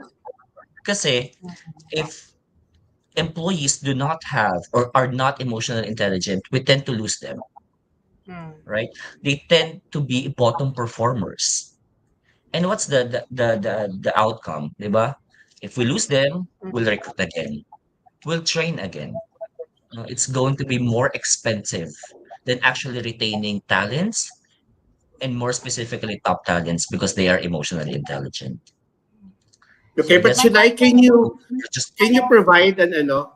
I sorry, Medartina. yeah. Last sure, sure. question. Can you provide an ano a sample emotional intelligence initiatives that HR can actually initiate to their organizations? Okay. So probably we can start with HMO, right? With HMO, there are HMO programs that also provide employee assistance program, mental health program. It's somehow linked because we're talking about emotions here. So we can start by that, and then probably again we can incorporate and put a big part of our training programs. Uh, Again, highlighting and promoting emotional intelligence. Now we can come up with series of trainings about emotional intelligence. Yeah, so again, we can start with HMO. I can think we specifically our mental health program, and then later on we can robust our training program focusing on emotional intelligence. My Got it. question is to both of you, Miss May. Medartina? You've done so many programs before and events. Do you think lately, the last 2, 3 years, parang companies have actually executed programs that will promote emotional intelligence? Kasi usually there's training, di ba? Training for technical skills, training for leadership. But it's very rare to actually have training to strengthen emotional intelligence in your staff. Based on the events that you've produced before, do you think that there's actually an effective program that you've seen na yung sa experience mo na talagang may na-roll out na ganong program? And if wala pa, what do you think is the type of program to make it successful? Kasi ang hirap turuan eh, kung paano maging emotionally intelligent. Di ba dapat sa bahay yun eh, nung bata ka pa. Eh, nung matanda na tayo, nagtatrabaho na tayo eh, right? So I don't know how to translate into a program or an event. Ma'am? Okay. For me, yes, marami ng initiatives for emotional intelligence that the companies are. I've been assisting with team buildings, and most of the team buildings are able to build up emotional intelligence. Because in team buildings, it's not just, knowing like your team or things like that, but it's also responding to like how your team is. One of the things that we do sa team building with the facilitator that I work with is hot and warm buttons. When you do hot and warm buttons, you know when, or you know what are the things that would irk somebody, and you also know how to build somebody up by the things that they like. So that in itself is already part of emotional intelligence because you know na kapag ginawa mo pa 'to at pinush mo 'to ng pinush, magagalit 'yan or maiinis yung isang tao. So bakit mo pa gagawin 'yon? And it's also acknowledging ano ba yung cues, 'di ba, pagdating sa mukha ng isang tao that would actually tell you na, "Ay, nagagalit na 'to. Ay, alam mo." And then what can you do to avert let's say, breakdown or na magkaroon ng fist fight. So that's one of the things na I think uh, yung talagang nakita ko na ginagawa ng mga companies ngayon. How about you, Sir July? Have you seen effective training programs that strengthen emotional intelligence in the Philippines, in Philippine setting? It's it's not like one training program and that's it. It's going to be really a series. So kaya nga sabi ni Coach Darwin, it's an investment, right? And sabi mo rin kanina, basic expectation, we learn this from home, right? But unfortunately, Mm. that's not the reality. No, especially in the workplace that people need some help as well from HR, from the employers, on how become emotionally intelligent. So unfortunately, I don't think we really have like this one specific program, one specific training that Oo. we can do, and it's really more on series of trainings and programs that we cascade, that we do to make sure that it's effective. Oo. Kasi minsan talaga, it is your colleagues and your bosses that are the ones who trigger and make you feel emotionally unstable, 'di ba? Hindi ka naman dapat kasi hindi tayo magalit sa trabaho, pero nagagalit tayo, right? And then pag nagagalit ka tapos kasi napuno ka na kasi syempre ang tao hindi naman sila hindi sila mahilig mag-confront, magsabi. So usually nakikita natin yung pagsabog. Yung ilang buwan ng naabuso tapos sumabog na lang tapos sabihin ng tao, naku, crazy itong tao na to. When in fact, it was actually a very slow build-up for many months. And punong-puno na, tapos nung napikon na, dun na talaga nag-lash out. What do you think leaderships could do in order to manage that? Kasi sa totoo lang hindi sanay akong nakakita ng tao na, can I talk to you? Can I tell you what's bothering me? Can I be direct in how I feel about you? Hindi, mahilig tayong mag-chichis sa likod right? We're not confrontational people sa totoo lang. What do you think, Mhay? We're really not, 'di ba? Lagi sa likod We don't say, can I have a word with you? Can I have a problem with you? Walang ganon. Usually parang after a few months. Mamarites tayo. Mm. Ika nga. Sa akin, feeling ko nakikita ko yan mostly nga sa team building programs na meron silang ginagawa like so they will share about they will start sharing, no? And dun mo nakikita na minsan the leaders are not aware that they trigger. And so with these kinds of team building programs and the different kinds of depende rin kasi yan sa team building kung ano yung gusto mong palabasin, di ba? Pwedeng bago lang sila na team, kailangan ng cohesion, minsan high-performing na sila, so bored na sila, so kailangan naman ng challenge. Or minsan naman, kailangan din talaga nila ng motivation on a different kind. But when it comes to emotional intelligence, yun nga na minsan hindi mo alam na nakaka-trigger ka na. So it's just the awareness that you do this and how can you what can you do accordingly. Meron din kaming work styles na minsan na akala mo napipikon ka pala dahil ganyan may ginagawa siyang something, yun naman pala dahil yun sa work style niya. So how do you sidestep on these work styles? Those are some of the things that is covered in the team building. And I think another parang resource person that Coach Darwin has tapped, Mentor Tina, will also go into the team building aspect. Yeah, it's not very easy talaga to build that, Yeah. And siguro, Mentor Tina, it's a very good point to raise kasi nga most of the time it's either the leaders will deal with emotional problems of our subordinates, or sa tulad sinabi mo, leaders pala in fact are the triggers. So I think it's for HR, for the management, it's a good approach if we start with leadership to make sure that our leaders are emotionally intelligent. So we can, have some trainings on conflict resolution and again about handling emotions. But it's very important we start with the leaders. Okay, I would like to acknowledge a comment here coming from JVC. Yung mga wala kang pakialam sa paligid nila can be considered to have high EQ than a critic or mga umaalis ng maaga, quitter sa company. Kailangan ba magpakain sa sistema to get used to it? Like example, politicians. Thank you. I'm not sure if we're able to get your question correct. JC, are you referring to what would be our emotion whenever people leaves an organization? I think that's a better way to reword your question. What's your take on this, July and May? Whenever leaders or co-employees or colleagues leave an organization, what should be our reaction? What should be are there programs in HR that would focus on emotional intelligence to be more appropriate in handling such transition when people leave the organization? Coach, you mean specific program Yeah. from Or ano, HR? Mm, what's your take whenever an employee mm, or a leader leaves an organization or there's a transition in terms of the organization?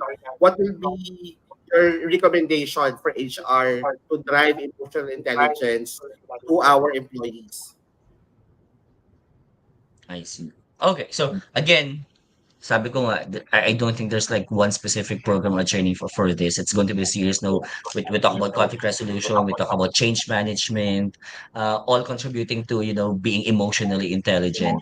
So we check our offboarding process, though we make sure that it's incorporated there. We design our exit programs to be a safe space if you're talking about resignations, yeah, and just to make sure that again, going back that it's very important that our leaders are emotional intelligent and they are equipped with the proper skills on how to handle situations like this. Ultimately, attrition. So it's very important that our leaders are ready to manage these situations. Mame? May, you are a Yes. training professional for the longest time. How would you Yes. assess 20 or how years. can you make sure that your trainees or your employees mature not only in terms of their skill set but also in terms of their personal development and emotional development? How can you incorporate that Um, in training? so for me, one of the things that you can incorporate it is yung 1 minute being a 1 minute manager. So once you Mm. see something that is noticeable, you already flag it down. If it's something negative, you have to do it in private. And if it's something positive, you have to acknowledge it right away, but in person and to a lot of people who can hear it. That way, hindi parang na-encourage yung good, and then the bad ones, makukuha na nila yung feedback right away. So that's one of the things na I think we can do as managers and as trainers also. We actually do that most of the time. Also, siguro managing stress lang. Maybe if we see that there's going to be a lot of people that are, um, transitioning, maybe, workshops on how to manage change and how to manage stress can lead to, better EQ. So, siguro incorporating workshops on that para more interactive could be something that we do. I'd like to Got add it. there. May, yes, Yeah.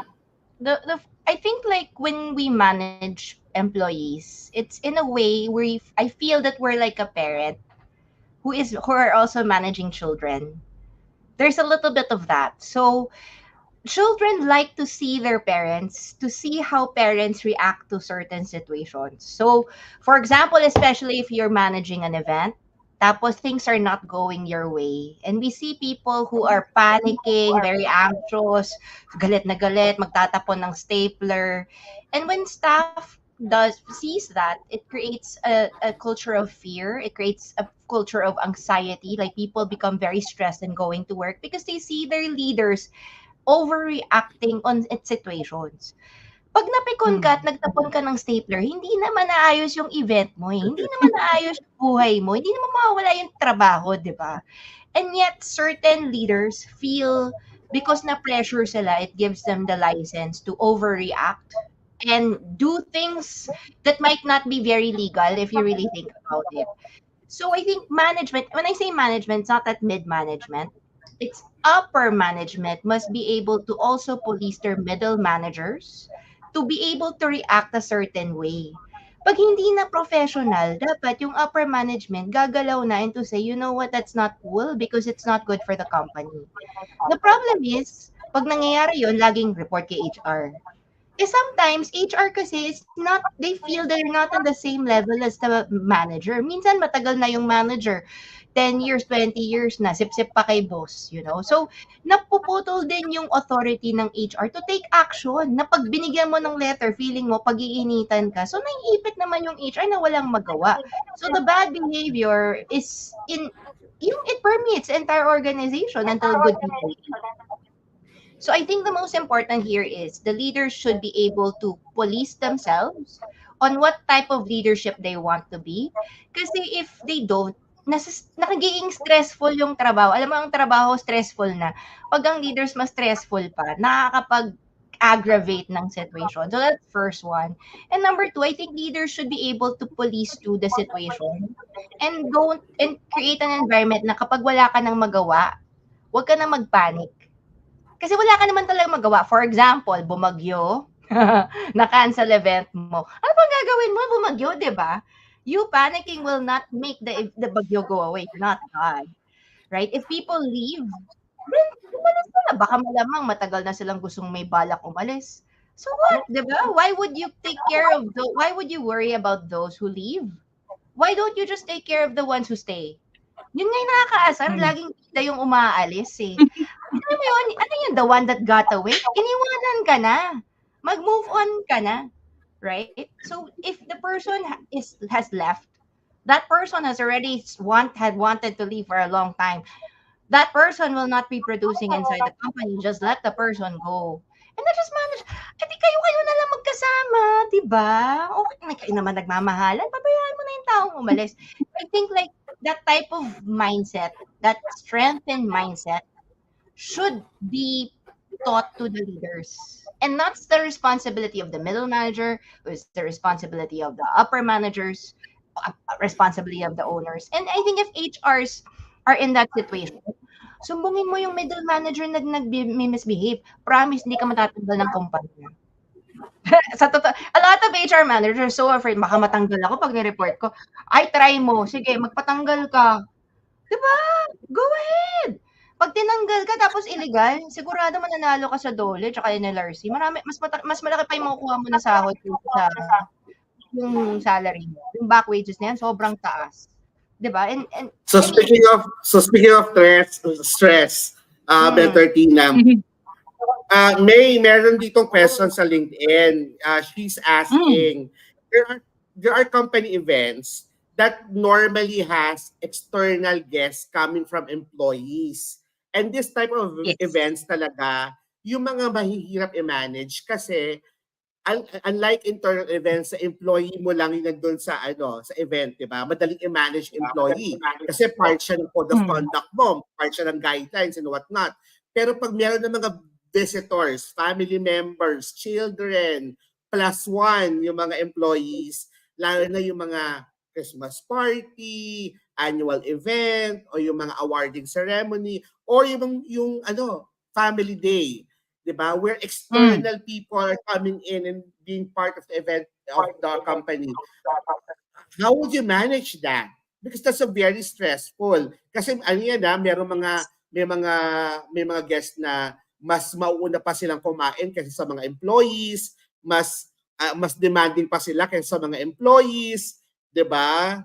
So how would you manage external or non-employees during company events? So one thing that is off the top of my mind is that communication to the employee that is inviting. Number one, it has to be clear that since it is their invitee, they need to manage that invitee. That's number one. Kasi in-invite mo lang yan eh. Kumbaga, pinapasok mo yan sa bahay mo. So, dapat sasabihan mo rin siya na parang, uy, ito yung ano namin ha, ito yung mga parang guidelines namin. Hindi pwede ito, hindi pwedeng ganyan. Para sila na mismo, ma-manage nila yun. Now, second is, in mitigating risk by health and safety, meron kang marshals dapat na alam kung paano i-handle yung ganyan. Para alam nila na i-isolate, 'di ba muna, para makausap ng maayos. And usually for the mga tao mo rin in that event, usually I would suggest a buddy system. Kasi kung dalawa kayo na nandun, tas you respond to that, meron kang isang tao na pwedeng, kunwari, hanapin yung employee or hanapin yung someone else that could help out.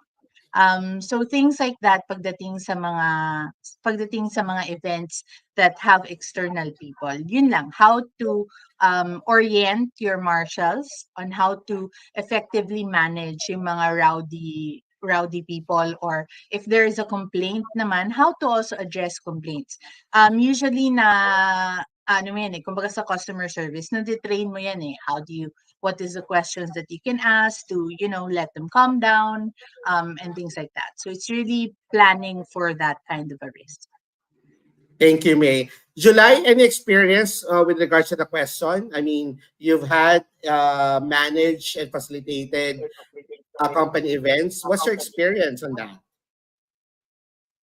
Like having external. Yes. Yep. Yeah. Well, to be honest, no, most of the time the managers and up, part of the leadership, sila yung may mga plus one, no? So, not to discriminate, but I guess expectations, kung yung guest nila yun, they tend to well behave, and they're very professional. They know how to follow the guidelines that were mentioned by May. But if the event includes plus one for everyone, company is very generous. So I just really would have to agree with May. No, it's your responsibility. Like the person is your invite to make sure that the person will not taint your reputation, the reputation of the company. And if it's a security issue, it's very important that you have your security guards deployed there, assign marshals, so everything will be managed accordingly. May nag-comment dito, sabi ni Oliver Merced, safety and security, always assign po sa crowd control and sa entrance gate para sa mga invited. Okay, there's another question with regards to EI or emotional intelligence. What if po si leader doesn't accept na siya yung problema? Maraming ganyan. Di ba? Hindi nila alam na sila yung problema. Or triggered ang mga subordinates resulting to more resignation of his or her subordinates. What is your recommendation? Let's start with you, July. Yep. So going back to my point earlier, no, it's very essential that we start with our leaders. Kasi sabi nga ni Mentor Tina, most of the time, you leaders are nag-trigger, no? And unfortunately, these triggers kapag nag-pile up, nag-lead to attrition, right? So again, it's very important that we start with our leaders to make sure we hire and we train them that they are emotionally intelligent, and they can really handle the situations, and they know how to have a healthy relationship with their subordinates. No, if the question is what if the leader is not aware, we make them aware, right? Of course, these leaders have leaders too. So we can do skip level, um, and coaching sessions, to make sure that we can even present the numbers. Hey, leader number one, in your team you have 10, and you have 8 resignations in the last quarter. What's happening? So I mean, my point is, we address it directly with the leader. And generally speaking, when it comes to emotional intelligence trainings, we make sure that we start with our leaders kasi sila yung may pinakamalaking impact with their subordinates. Thank you. How about you, May? In terms of managing leaders, di ba? We know we normally we understand that it's very hard to managing leaders, di ba? So Yes. how do you manage your leaders in the past? So I agree with July. The skip level can help a lot also, because the leaders have leaders. That's correct. Another thing is, ewan ko why, no, but I've seen it kasi very effective in team building. It's not that I want to promote team building, but with team building kasi, sometimes meron kaming one team building dati, that there was a leader that was very resistant.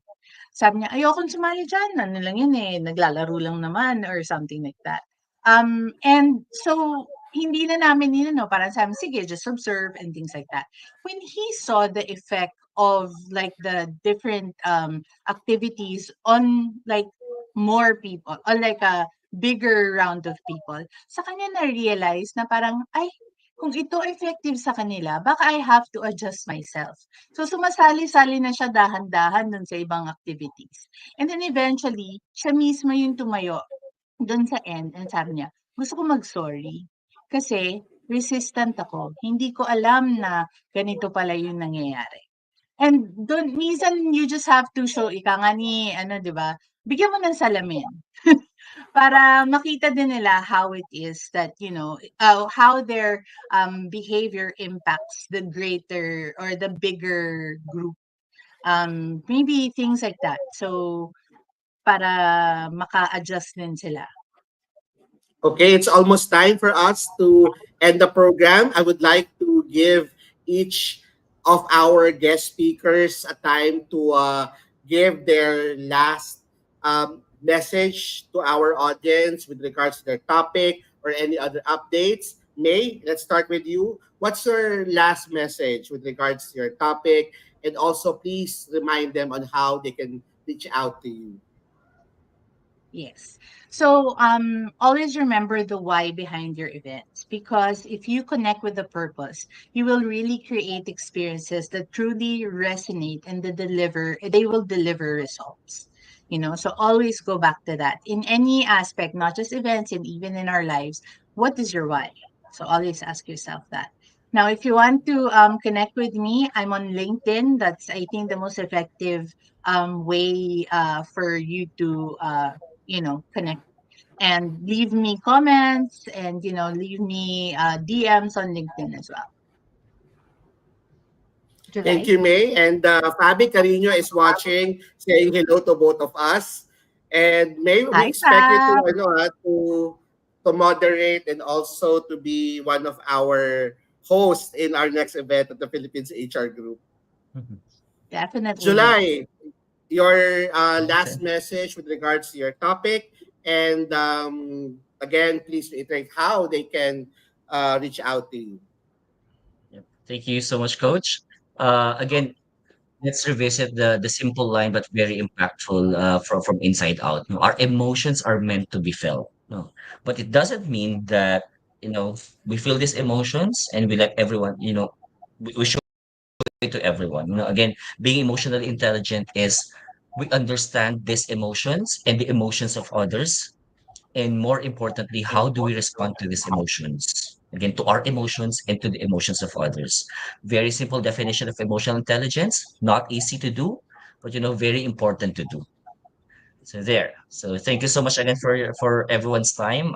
Again, I'm July 18. You can search me on LinkedIn, Instagram, Facebook. You can send me a DM.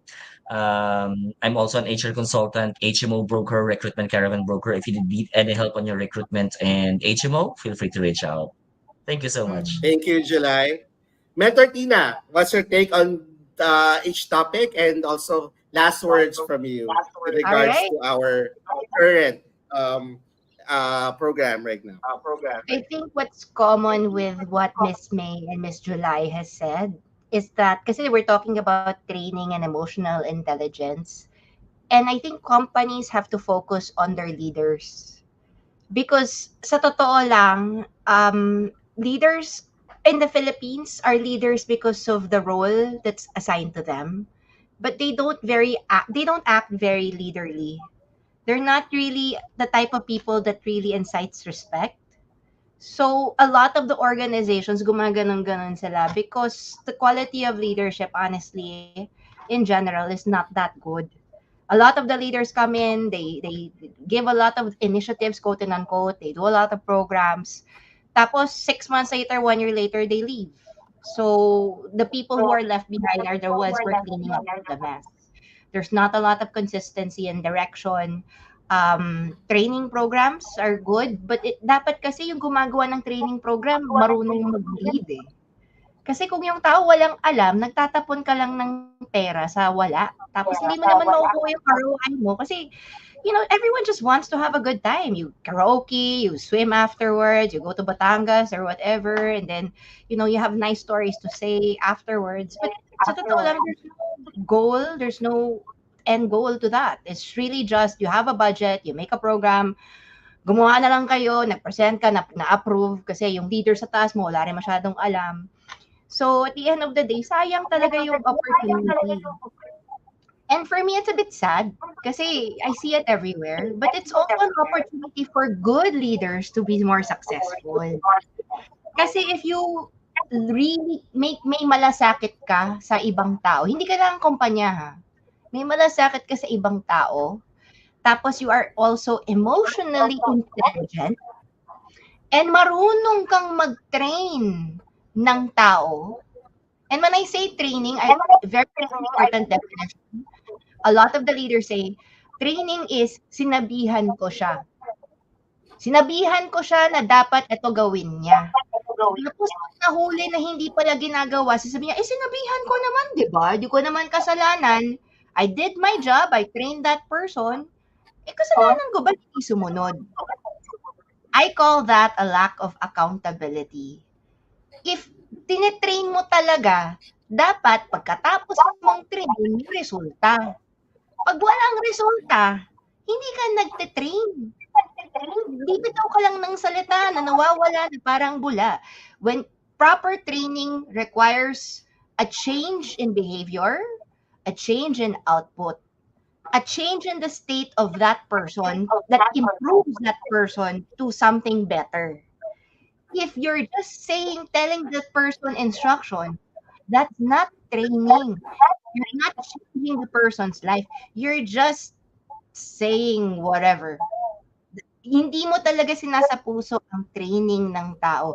So I challenge everyone to properly train their subordinates and their colleagues properly. For example, training, di ba? Pag gusto mo na yung tao marunong mag-manage ng emotions niya, wag mo lang sabihin, wag ka ma-stress ha. Anong tulong? It has to be concrete steps. Yung parang, okay, when you're stressed, take a pause, 5 seconds, breathe in, breathe out. Yung mindset mo, anong iniisip mo, sabihin mo sa akin. You guide that person step by step so that there's actually change afterwards. That's the right way to train. Hindi yung sasabihin mo lang, huwag ka ma-stress na ayusin mo ha, galingan mo ha, magbenta tayo ha. That's not training. That's just you saying stuff, right?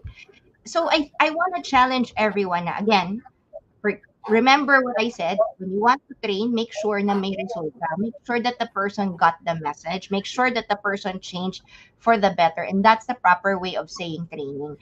And I think if you look at that in a mind shift way, I don't think we have to care about politicians anymore. We can just care about our immediate circle and the type of change that we create in our own small group, in our own company, in our own neighborhood, in our own family. Why should we worry about politicians if we can't even make that change amongst ourselves? Diba? Parang, bakit ka mas-stress sa isang politician na wala namang paki sa'yo? Stress about the people in your immediate vicinity, in your immediate circle. Change the way you think so that you are more emotionally strong, so that you don't get anxious with every little problem you have. Kasi if lagi mong i-overblow yung problema mo, alam mo mamamatay ka ng maaga. Right? So, pag may problema ka, breathe in, breathe out. Lahat ng tao may problema. Ako may problema. Mhay may problema. July may problema. Coach Darwin may problema. Lahat tayo may problema. Let's just deal with it step by step.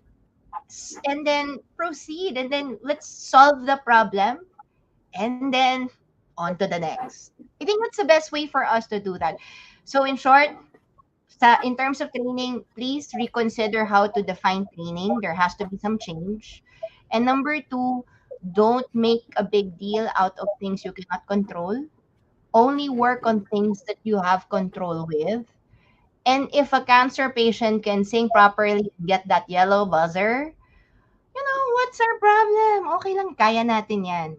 Diba? 5 years later, basta huwag ka magpakamatay, mawawala rin yung problem na yan. Diba? Coach Darwin, how about you? Thank you, Mentor Tina. Starting with the topic of Mhay earlier, the reason why we wanted to focus on creating a event playbook is to make sure that all HR leaders and all people leaders understand that creating events or planning, managing, facilitating events, it's not very simple. There is a science behind it. And the science should be learned and understand. Sabi nga ni Mhay kanina, you should always anchor every initiatives, every programs, every event to your why. Why are you doing this? What is the impact? And what would be the impact to the business and employees into the overall culture of the organization? What also I would like to focus on and remind everyone that events needs to be planned out, because if you do not plan your events to be successful, then there will be no significant impact and it will be a waste of investment. Not only for the company, but it's also a waste of your time and effort as a leader and as an HR professional.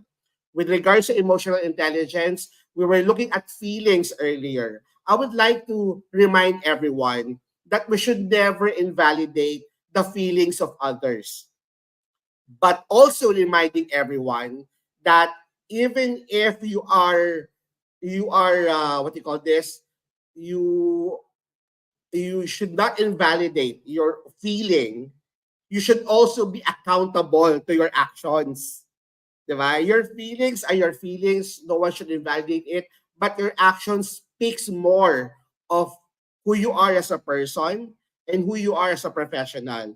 We have to guard our emotions, our feelings. Yung nga sinasabi ni July kanina, for you to be a leader, and you have to be reminded that your members are looking up to you. You should guard your emotions and you should be a positive influence to all of your circle, not only to your teams but also to your organization. At again, maraming salamat po sa pakikinig, pagsubaybay at pagsuporta sa HR Cafe, Usapang Trabaho, Buhay Iba Pa. Magkita-kita po tayo next week for another weekend of valuable learning. Maraming salamat po. Magkita-kita po tayo. Bye everyone. Ending live stream. Maraming